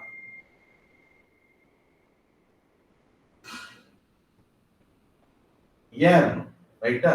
ஆனா அப்படிதான் நடக்குது. இடத்தோட விலை ஏறிட்டே இருக்கு. ஆனா அப்படியே தொடர்ந்து கன்னியூ ஆகும் பொழுது என்ன ஆகும்னா, ஓகே, மக்கள் தொகை டெய்லி இன்க்ரீஸ் ஆகிட்டே இருக்கு, இடத்தோட விலை இன்க்ரீஸ் ஆகிட்டே இருக்கு. அதே மாதிரி இன்க்ரீஸ் ஆகிட்டே இருந்துச்சுன்னா ஒரு கட்டத்தில் என்ன ஆகும்னா எக்கனாமிக் ஃப்ரீஸ் ஏற்படும். எக்கனாமிக் ஃப்ரீஸ் என்னன்னா, இந்த மக்கள் தொகை அதிகரிச்சுட்டே இருக்கிறதுனால, இடத்தோட விலை இன்க்ரீஸ் ஆகிட்டே இருக்கிறதுனால ஒரு கட்டத்தில் என்ன ஆகும்னா, வாங்கக்கூடியவங்க இடத்தோட விலை தொடர்ந்து அதிகரிச்சுட்டே இருக்கிறதுனால வாங்கக்கூடியவங்களுடைய எண்ணிக்கை கம்மியாயிட்டே வரும். வாங்க முடியாது, கையில காசு இருக்காது. அப்போ ஒரு கட்டத்துல பையர்ஸுக்கும் செல்லர்ஸுக்கும் நடுவுல மிகப்பெரிய கேப் கொடுக்கும். ஒரு கட்டத்துல பையர்ஸுக்கும் செல்லர்ஸுக்கும் நடுவுல மிகப்பெரிய கேப் கொடுக்கும். ஓகே, செல்லர்ஸ் இடத்தை விற்கிறது ரெடியா இருப்பாங்க. ஓகே, செல்லர்ஸ் வந்து அந்த லேண்டை விற்கிறதுக்கு ரெடியா இருப்பாங்க. ஆனா பையர்ஸ் கிட்ட அது வாங்குற அளவுக்கு பணம் இருக்காது. ஏன்னா இடத்தோட விலை உச்சத்தை தொட்டு. As per the law of demand daily மக்கள் தொகை இன்க்ரீஸ் ஆகுது, இடத்தோட எண்ணிக்கை, இடத்தோடைய பரவல் கம்மியாகிட்டே வருது போது இடத்தோட விலை ஏறிட்டே தான் இருக்கும். அப்படி நடந்துட்டே இருக்கும்போது ஒரு கட்டத்துல இடத்தோட விலை உச்சத்தை அடைஞ்சிடும். இடத்தோட விலை ஒரு பெரிய உச்சத்துல இருக்கும். அதை வாங்குற அளவுக்கு மக்கள் கிட்ட பணம் இருக்காது. ஒரு சார்பான மக்கள்கிட்ட இடம் கையில் இருக்கும், ஒரு சார்பான மக்கள் கிட்ட அதை வாங்கக்கூடிய அளவுக்கு சக்தி இருக்காது. பெரிய அளவுல கேப் உருவாகும். As per the law of demand மக்கள் தொகை இன்க்ரீஸ் இடத்தோட விலை இன்க்ரீஸ் ஆகிட்டே போயிட்டு இருக்குன்னா இப்ப என்ன ஆயிரும்னா எக்கனாமிக் பீஸ் ஆயிடும். இந்த வியாபாரமே நடக்காம இருந்துடும். இடம் வச்சிருக்கிற இடத்த அப்படியே வச்சுட்டே உட்காந்துட்டு இருப்பான். அதை விற்கிறதுக்கு அவன் ரெடியா இருந்தாலும் வாங்கறதுக்கு பையர் கிட்ட காசு இருக்காது. ஏன்னா இடத்தோட விலை ரொம்ப அதிகமா இருக்கும், ரொம்ப அதிகமான உச்சத்துல இருக்கும். ஸோ இந்த மாதிரி நடந்துருச்சுன்னா என்ன ஆகும் அப்படின்னு சொன்னா எக்கனாமிக் பீஸ் ஏற்படும். இந்த மாதிரி எக்கனாமிக் பீஸ் ஏற்படும் பொழுது என்ன ஆகும்னா ரிசெஷன் கிரியேட் ஆகும். ஓகே, ரிசெஷன் கிரியேட் ஆகும். ரிசெஷன் அப்படிங்கிறது இன்ஃப்ளேஷனோட உச்சத்துல கிரியேட் ஆகுது. விலை உயர்வுல அதிகபட்ச பணவீக்கம், அதிகபட்ச விலை உயர்வு நடக்கும் பொழுது அதை வாங்குறவங்களுடைய சக்தி கம்மியாகும் பொழுது, ஒரு பொருளை வாங்குறவங்களோட சக்தி பெருமளவுல கம்மியாகும் பொழுது அந்த ரிசெஷன் உருவாகும். இது பொருளாதார மந்தநிலைன்னு சொல்லுவாங்க. இந்த பொருளாதார மந்தநிலை அப்படின்னு சொல்லுவாங்க. இந்த பொருளாதார மந்தநிலை அப்படிங்கிறது லா ஆஃப் டிமாண்ட் அதிகரிக்கும் போது கிரியேட் ஆகுது. இந்த லா ஆஃப் டிமாண்ட் எப்பெல்லாம் அதிகரிக்கும்? ஒரு வார் நடந்தா அதிகரிக்கும். ஈவன் தேவை ஏற்படும் பொழுது ஒரு வார் நடந்துச்சுன்னா ஃபுட்டோட தேவை அதிகரிக்கும். கூட்ட பதிவு இப்ப கொரோனால நம்ம ஆளுகளை என்ன பண்ணாங்க, வாங்கிட்டு போயிட்டு அரிசி முறையெல்லாம் வீட்டுல பெரிய அளவுல வாங்கி வைப்பாங்க. அப்ப ஆட்டோமேட்டிக்கா வெறும் 100 ரூபாய்க்கு வித்திருந்த அரிசி எல்லாம் 100 கறி சும்மா ஆட்டுக்கறி 600 ரூபாய்க்கு வித்துட்டு இருந்த ஆட்டுக்கறி கொரோனா டைம்ல 3000 ரூபாய் வரைக்கும் வித்தாங்க. 3000 ரூபாய்க்கு வித்தாங்க. மெடிக்கல் ஷாப்ல காய்கறிகளை வச்சு வித்தாங்க. ஒரு கிலோ தக்காளி 100 ரூபாய் 150 ரூபாய் வச்சு வித்தாங்க. சோ ஒரு லா ஆஃப் டிமாண்ட் கிரியேட் ஆகும். எப்ப கிரியேட் ஆகும்? ஒரு பொருளாதார மந்தநிலை. பொருளாதார மந்தநிலை அப்படிங்கிறது வாரால கிரியேட் ஆகலாம், கோவிட் மாதிரியான சூழ்நிலைகளால கிரியேட் ஆகலாம், இது மாதிரிலாம் கிரியேட் ஆகலாம். இந்த மாதிரியான பொருளாதார மந்தநிலை கிரியேட் ஆகும் பொழுது என்ன நடக்கும்னா இந்த விலைகள் தன்னைத்தானே அட்ஜஸ்ட் பண்ணிக்க ஆரம்பிக்கும். பையர்ஸ் செல்லர்ஸ் வந்து செல்லர்ஸ்க்கு அந்த இடத்த அப்படியே வச்சிருக்கிறது பிரயோஜனம் இல்லை. அது காசா மாற்ற முடியாது. செல்லர்ஸ்க்கும் அந்த இடத்த அப்படியே வச்சிருக்கிறது பிரயோஜனம் இல்லை, காசா மாற்ற முடியும். அவன் என்ன பண்ணுவான்? கொஞ்சம் கொஞ்சமா அதோட விலைகளை கம்மி பண்ண ஆரம்பிப்பான்.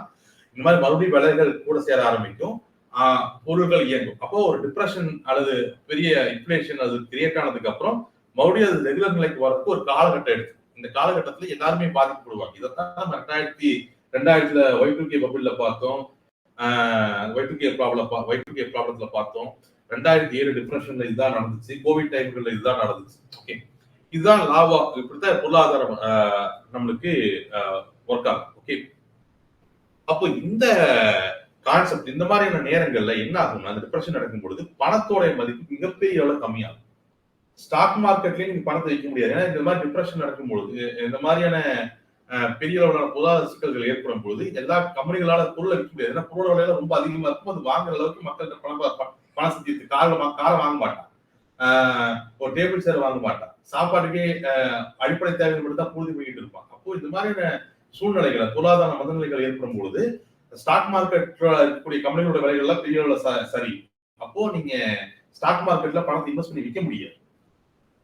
அதே நேரத்துல பணத்தை பணமாக வச்சிருக்க முடியுமா? இல்ல. ஏன்னா இந்த மாதிரியான பொருளாதார சூழ்நிலைகள் உருவாக்கும் பொழுது பணத்தோட மதிப்பு கம்மியாயிடும். இப்போ உதாரணத்துக்கு நீங்க சமீப காலத்துல பாகிஸ்தான், ஸ்ரீலங்கா எல்லாம் நம்ம பார்த்தோம். ஸ்ரீலங்கா நடந்த மிகப்பெரிய பிரச்சனை டாலர் அகேன்ஸ்டான அதோட மதிப்பு வந்து பெரிய குறைஞ்சதுதான். ஈவன் இந்திய ரூபாய் கூட இன்னைக்கு 88 ரூபாய் 89 ரூபாய் குறைஞ்சிக்கிட்டு. அப்போ பணமா வச்சிருந்தாலும் என்னால அந்த பணத்தை அதால பிரயோஜனம் இல்லை. எல்லாத்தையும் வித்துட்டு நான் பணமா வச்சிருக்கேன், நான் நிலைமை சரியானதுக்கு அப்புறம் நான் அதை ஸ்பெண்ட் பண்ணிக்கிறேன்னா பணத்தோட மதிப்பே கம்மியாகும். அப்ப அந்த மாதிரியான நேரங்கள்ல பணத்தை பாதுகாக்கிறதுக்காக இருக்கக்கூடிய சேஃபஸ்ட் ஹெவன் அப்படிங்கறத இந்த கோல்டு, சில்வர், இதெல்லாம் ஃபர்ஸ்ட் கோல்டு தான். அப்ப கோல்டு நோக்கி மாத்துவாங்க. அப்ப எப்பெல்லாம் ஒரு பொருளாதாரத்துல சிக்கல் வருதோ, அந்த பொருளாதார சிக்கல் எதனால வேணாலும் வரட்டும், கோவிட் மாதிரியான ஒரு நோயினால வரட்டும், ஒரு பொருளாதார சிக்கல் அப்படிங்கிறது ஒரு வார்னால வரட்டும், எதனால வேணாலும் ஒரு பொருளாதார சிக்கல்கள் ஏற்படும். அப்படி ஏற்படும் பொழுது ஆட்டோமேட்டிக்கா பணத்தை பணமாவும் விற்க முடியாது, பங்கு சந்தையில விற்க முடியாது, அதை தூக்கிட்டு போய் கோல்ட்ல வைப்பாங்க. சோ எப்பெல்லாம் பொருளாதார சிக்கல்கள் ஏற்படுதோ, எப்பெல்லாம் பங்கு சந்தைகள் குறையுதோ, எப்பெல்லாம் பங்கு சந்தைகள் அண்டர் பெர்ஃபார்ம் பண்ணுதோ, அப்பெல்லாம் கோல்டோட விலை ஏற ஆரம்பிச்சு. ஒரு கோல்டோட விலை ஏற ஆரம்பிச்சிடும். ஸ்டாக் மார்க்கெட்டும் கோல்டோட விலையும் இன்டைரக்ட்லி ப்ரொபோர்ஷனல். அது ஏறிச்சுன்னா இது இறங்குச்சுன்னா அது ஏறும். ஆனா ரெண்டுமே ஒரு காலத்துக்கு பாத்தீங்கன்னா ரெண்டுமே ஏறி இருக்கும். அதுதான் இருக்குது. ஓகே, சோ மறுபடியும் பொருளாதாரம் சரியாயிருச்சு அப்படின்னா கோல்ட்ல பணம் வச்சிருக்கிற பிரயோஜனமே இல்லை. பொருளாதாரம் மறுபடியும் சீரமைஞ்சிருச்சுன்னா கோல்ட்ல பணம் வச்சிருக்கிற பிரயோஜனம் கிடையாது. ஏன்னா கோல்டோடைய ரேட் ஆஃப் இன்ட்ரெஸ்ட் அப்படிங்கிறது, ROI அப்படிங்கிறது ஸ்டாக் மார்க்கெட் ரொம்ப கம்மி தான். அப்ப பொருளாதாரம் நல்லா இருக்குன்னா ஆட்டோமேட்டிக்கா மறுபடியும் கோல்டு வந்து ஸ்டாக் பங்கு சந்தைகள் நோக்கி ஏற ஆரம்பிக்கும், பங்கு சந்தைகள் ஏற ஆரம்பிக்கும், கோல்டு கம்மியாக ஆரம்பிக்கும். சோ உங்களோட போர்ட்போலியோல கோல்டின் ஒரு 20% நம்ம வச்சிடணும். கோல்டையும் 20% வச்சிருக்கீங்க, ஸ்டாக் இன்வெஸ்ட் பண்ணிருக்கீங்க, மியூச்சுவல் ஃபண்ட் இன்வெஸ்ட் பண்ணிருக்கீங்க, அன்லிஸ்டட் இன்வெஸ்ட் பண்ணிருக்கீங்க, எல்லாம் இன்வெஸ்ட் பண்ணிருக்கீங்க. பட் முக்கியமான நம்மளுக்கு பணம் தேவைப்படும் பொழுது, முக்கியமான இடத்துல பணம் தேவைப்படும் பொழுது அன்னைக்கு பொருளாதார சூழல் நிறைய சரியா இல்லைன்னா நீங்களோட ஸ்டாக் இன்வெஸ்ட் பண்ணி வச்சிருக்கிறது கம்மியா தான் இருக்கு. நீங்க மியூச்சுவல் ஃபண்ட் வச்சிருக்கக்கூடிய இன்வெஸ்ட்மெண்ட்ஸ் கம்மியா தான் இருக்கு. பாண்ட்ஸ் ஸ்டெடியான இன்ட்ரெஸ்ட் கொடுத்துட்டு இருக்கணும். ஆனா அன்னைக்கு எது வளரும்? அன்னைக்கு கோல்டு வளரும். அப்போ எந்த இன்வெஸ்ட்மெண்ட்ஸ் நீங்க பண்றதா இருந்தாலுமே அது 20% கோல்டு நோக்கி ஒதுக்கணும். கோல்டு நோக்கி நம்ம ஒதுக்கணும். இன்னைக்கு சில்வர் நோக்கி அதை ஒதுக்க ஆரம்பிக்கிறோம். ஏன்னா ஏன் சில்வர் இப்போ அவுட் பெர்ஃபார்ம் பண்ணுது கோல்டு? கோல்டு தான் பேசிட்டு இருப்பாங்க. கொஞ்ச நாள் ஏன் சில்வர்ல பேசிட்டு இருக்காங்கன்னா சில்வரோட இண்டஸ்ட்ரியல் யூசேஜ். ஏன்னா முதல்ல வந்து இவி, சோலார் அப்படிங்கறதுலாம் பெருசா இல்லை. ஓகே, 30 வருஷத்துக்கு முன்னாடி 40 வருஷத்துக்கு முன்னாடி எல்லாம் வந்து இவி சோலார் அப்படிங்கறதே யோசிக்காத ஒரு டாபிக். ஓகே, அப்போ வந்து கோல்டு மட்டும் தான் சேஃபஸ்ட் இருந்துட்டு இருந்துச்சு. ஆனா சமீப காலமா இந்த சோலார் இன்ஸ்டால் பண்றது, சோலார் யூசேஜ் அதிகமாக ஆரம்பிக்கிறதும், இவி கார்கள் இவி யூசேஜஸ் அதிகமாக அமைக்கிறதும் சில்வருடைய தேவையை அதிகரிச்சிருக்கு. அதனாலதான் சில்வர் டாபிக்ல இருக்கு. இதை புரிஞ்சுட்டு சில்வர் வாங்க ஆரம்பிச்சேன், அது ரொம்ப அதிகமாக வரைக்கும் போயிடுச்சு, ரெசிஸ்டன்ஸ்ல போயிடுச்சு. அதனாலதான் இப்ப இறங்கிட்டு இருக்கு, கரெக்ஷன்ல இருக்கு, சில்வர் கரெக்ஷன்ல இருக்கு, கோல்டும் கரெக்ஷன்ல தான் இருக்கு. ஓகே, பட் போர்ட்போலியோல 20% அதை மெயின்டைன் பண்ணுங்க. கிட்டத்தட்ட நம்ம இது 3-4 மாசத்துல நம்ம நிறைய விஷயங்கள் நம்ம 3 மாசமா நிறைய விஷயம் டிஸ்கஸ் பண்ணிட்டு இருக்கோம்னு நினைக்கிறேன். முதல்ல நீங்க அடுத்த கட்டத்துல நீங்க மார்க்கெட்டுக்குள்ள இறங்குறதுக்கு முன்னாடி நீங்க யாருங்கிறத முடிவு பண்ணிட்டு இறங்குங்க. ஓகே, நான் இது என்னுடைய முழு நேர தொழிலா பார்க்க போறேன்னா நீங்க அப்புறம் இன்டர்டே பண்ண போறீங்கன்னு அர்த்தம் இல்லையா? முழு நேர தொழிலா பார்க்க போறீங்க, ஸ்டாக் மார்க்கெட்டை பண்ண போறீங்கன்னா நீங்க இன்டர்டே பண்ண போறீங்க. இன்டர்டே பண்றீங்கன்னா டைரக்ஷனல் ட்ரேட். அப்ப நீங்க என்ன பண்ணணும், காலையில உட்கார்ந்து மார்க்கெட்டுடைய ட்ரெண்ட் என்ன, அதோட பிவட்ஸ் என்ன, அதோட ஓப்பன் இன்ட்ரெஸ்ட் என்ன அப்படிங்கறதெல்லாம் கண்டுபிடிச்சு எங்க வாங்கலாம் எங்க விற்கலாங்கிறத முடிவெடுத்து நீங்க இன்ட்ராடே டைரக்ஷனல் ட்ரேட் பண்ணணும். ஓகே, அது சப்போஸ் நீங்க எடுக்கிறதுக்கு எகென்ஸ்டா போச்சுன்னா ஹெட்ஜஸ் ஹேண்டில் பண்ண தெரியும். நீங்க காசு முடிச்சு நீங்க இன்ட்ராடே போக போறீங்கன்னா இந்த விஷயத்துல தரவா இருக்கும். இல்ல நான் ஆபீஸ் ஒர்க் போறேன், நான் ஆல்ரெடி ஒரு ஒர்க்ல இருக்கேன், ஜாப்ல இருக்கேன், நான் எனக்கு இன்ட்ராடே முன்னேறலாம் உட்காந்து பார்த்துட்டு இருக்க முடியாது அப்படின்னு சொன்னா இந்த லஞ்ச் இன்ட்ராடே பண்றது, இந்த 1 ஹவர்ல கேப் இன்ட்ராடே பண்றது இதெல்லாம் பண்ணாது. ஓகே, ஒரு ஸ்கூல்ல வாதியா இருக்கு சார், லஞ்ச் டைம்ல ஃப்ரீயா இருக்கும், அந்த டைம்ல வந்து சொற்ப இன்ட்ராடே பண்ணிட்டு போனா வேண்டாம். ஒரு தடவை மாட்டிட்டீங்கன்னா அதுக்கப்புறம் ரிவர்ஸ் ட்ரேட் தான் எடுக்கணும். அந்த லாஸை பிடிக்கிற அடுத்த ட்ரேட், அந்த லாஸை பிடிக்கிற அடுத்த ட்ரேட்னு பார்த்துக்கிட்டே இருப்பீங்க. அந்த மாதிரி உங்களுக்கு டைம் ஃபுல் டே டைம் இல்லைன்னா ஸ்ட்ராட்டஜிக்கல் ட்ரேட் மூவ் பண்ணுங்க. நம்ம லாஸ்ட் கிளாஸ்ல கூட பேசும்போது அந்த பட்டர்ஃப்ளை காண்ட் ஒரு மாசம் ஒரு இன்கம் வந்துட்டு இருக்கும், ஸ்டேபிளா ஒரு இன்கம் வந்துட்டு இருக்கும். பட்டர்ஃப்ளை காண்ட் ஒரு டைமண்ட் இந்த மாதிரி ஸ்ட்ராட்டஜிக்கல் ட்ரேட் யூஸ் பண்ணுங்க. இன்வெஸ்ட்மெண்ட்ஸ் பண்றீங்க அப்படின்னு சொன்னா ஸ்டாக்ஸ்ல பண்ணுங்க. ஸ்டாக்ஸ்ல பண்றீங்கன்னா 3 வருஷத்துக்கு ஒரு தடவை அந்த போர்ட்ஃபோலியோ ரிவ்யூ பண்ணுங்க. ஸ்டாக்ஸ்ல தேர்ந்தெடுக்கிற சிரமமா இருந்ததுன்னா மியூச்சுவல் ஃபண்ட்ஸ்ல பண்ணுங்க. டைம் கிடைச்சுன்னா பணம் ஃப்ரீயா இருந்துச்சுன்னா அந்த பணம் போனாலும் பரவாயில்ல, ஏதாச்சும் கையில பணம் கிடைச்சதுன்னா ஸ்டார்ட் அப் இன்வெஸ்டர் அன்லிஸ்டட் மார்க்கெட்ல ரிஸ்கான இன்வெஸ்ட்மெண்ட்ஸ் எடுங்க. ஏன்னா அது அடுத்த கட்டத்துல போறதுக்கு அது ரொம்ப யூஸ்ஃபுல்லா இருக்கும். ஓகே, கையில ஃப்ரீயா இருக்கக்கூடிய பணத்தை அந்த பணம் போனாலும் பரவாயில்லன்னு நினைச்சு பண்ணணும். இந்த மாதிரி ஸ்டார்ட் அப் இன்வெஸ்ட்மெண்ட், ஏன்னா அது பெரிய அளவில் நம்மளுடைய அடுத்த கட்டத்துக்கு கூட்டிட்டு போயிடலாம், இன்னும் அந்த பணமும் காணாம போயிடலாம். ஸ்டார்ட் அப் இன்வெஸ்ட்மெண்ட்ஸ் பொறுத்த வரைக்கும் ரிஸ்க் அண்ட் ரிவார்ட்ஸ் சம்பாதிக்கும். சோ அந்த மாதிரி ஃப்ரீயா இருக்கு, இந்த பணம் போகலாம் பாதிப்பிக்கிற மாதிரி ஏதாவது பணம் வந்துச்சோ 2 வருஷத்துக்கு ஒரு தடவை 3 வருஷத்துக்கு ஒரு தடவை ஏதோ ஒரு ஸ்டார்ட் அப்ல இன்வெஸ்ட் பண்ணுங்க. ஒரு ஸ்டெடியான இன்கம் வேணும் அப்படின்னு சொன்னா ரிஸ்கா எடுக்க விரும்புறீங்கன்னா பாண்டுகளை நோக்கி நகருங்க. கார்பரேட் பாண்டுகளை இன்வெஸ்ட் பண்ணுங்க, கார்பரேட் பாண்ட்ஸ்ல நோக்கி நகருங்க. ஓகே, சோ இங்க யாரு அப்படிங்கறத முடிவு பண்ணிட்டு ஸ்டாக் மார்க்கெட்டுக்குள்ள இறங்குங்க. ஓகே, 1க்கு 2 தடவை ஆக்சுவலா அவசரப்படுறதா பெரிய. இப்ப நானும் ஸ்டாக் மார்க்கெட்டுக்குள்ள வரும்பொழுது செட்டப்பே எப்படின்னா, முதல்ல படிச்சு முடிச்சிட்டோம்னா கிட்டத்தட்ட ஒரு 2-3 மாசம் மினிமம் 3 மாசம் பேப்பர் ட்ரேட் மட்டும் தான் பண்ணிட்டு இருப்பாங்க. நமக்கு என்ன புரியுது, என்ன புரியல, எது தெரியுது, எது தெரியல அப்படிங்கிற பேப்பர் ட்ரேட் பண்ணி பார்த்து ஓகே எந்த ஏரியா டவுட் இருக்கோ அதை படிப்போம். இப்போ நீங்க அந்த மாதிரி பேப்பர் ட்ரேட் பண்ணி பாருங்க. அதுல வரக்கூடிய டவுட்ஸ் எல்லாம் நீங்க எப்பவுமே மென்டார்ஸ் ஆன்லைன்ல தான் இருப்பாங்க அந்த குரூப்ல. மேக்ஸிமம் எனக்கு தெரிஞ்சு சாயங்காலம் 7 மணி வரைக்கும் கூட ரிப்ளை பண்ணிட்டே தான் இருப்பாங்க. அதுக்கப்புறம் ஏதாவது மென்டார் முடிச்சுட்டு இருந்தாங்கன்னா அவங்க பண்ணுவாங்க, அதுக்கப்புறம் பண்ணுவாங்க. Okay, so first paper trade கொஞ்ச நாள் பண்ணி பாருங்க. ட்ரேட் பண்ணக்கூடிய இன்வெஸ்ட்மெண்ட் பண்றது பிரச்சனை இல்லை. இன்வெஸ்ட்மெண்ட்ஸ் பண்ணும்போது நமக்கு டைம் இருக்கு. ஸ்ட்ராட்டஜிக்கல் ட்ரேட் பண்றீங்கனாலும் நம்மளுக்கு லாசஸ் வந்து ஃபிக்ஸ்டா இருக்கு, அது பிரச்சனை கிடையாது. ஆனா இன்ட்ராடே தான் நீங்க பண்ண போறீங்க, ஃபுல் டைம் இன்ட்ராடே பண்ண போறீங்கன்னா முதல்ல ஒரு 2 மாசம் 3 மாசம் பேப்பர் ட்ரேட் பண்ணுங்க. ஓகே, அதுல வரக்கூடிய சந்தேகங்களை கிளாரிஃபை பண்ணுங்க. அதுக்கப்புறம் நீங்க அதுமே என்னன்னா நாங்க பண்ணும்போது பேப்பர் ட்ரேட் பண்ணி முடிச்சதுக்கு அப்புறம் 1 மாசம் மினிமம் ட்ரேட் பண்ணுவாங்க. ஏன்னா பேப்பர் ட்ரேட் பண்ணும்போது நம்ம ப்ராஃபிட் பண்ணுவோம், நல்லா ப்ராஃபிட் பண்ணுவோம், எல்லாமே தெரிஞ்ச மாதிரியே இருக்கும். ஏன்னா பேப்பர் ட்ரேட் பண்ணும்போது மனசு பயம் இருக்காது.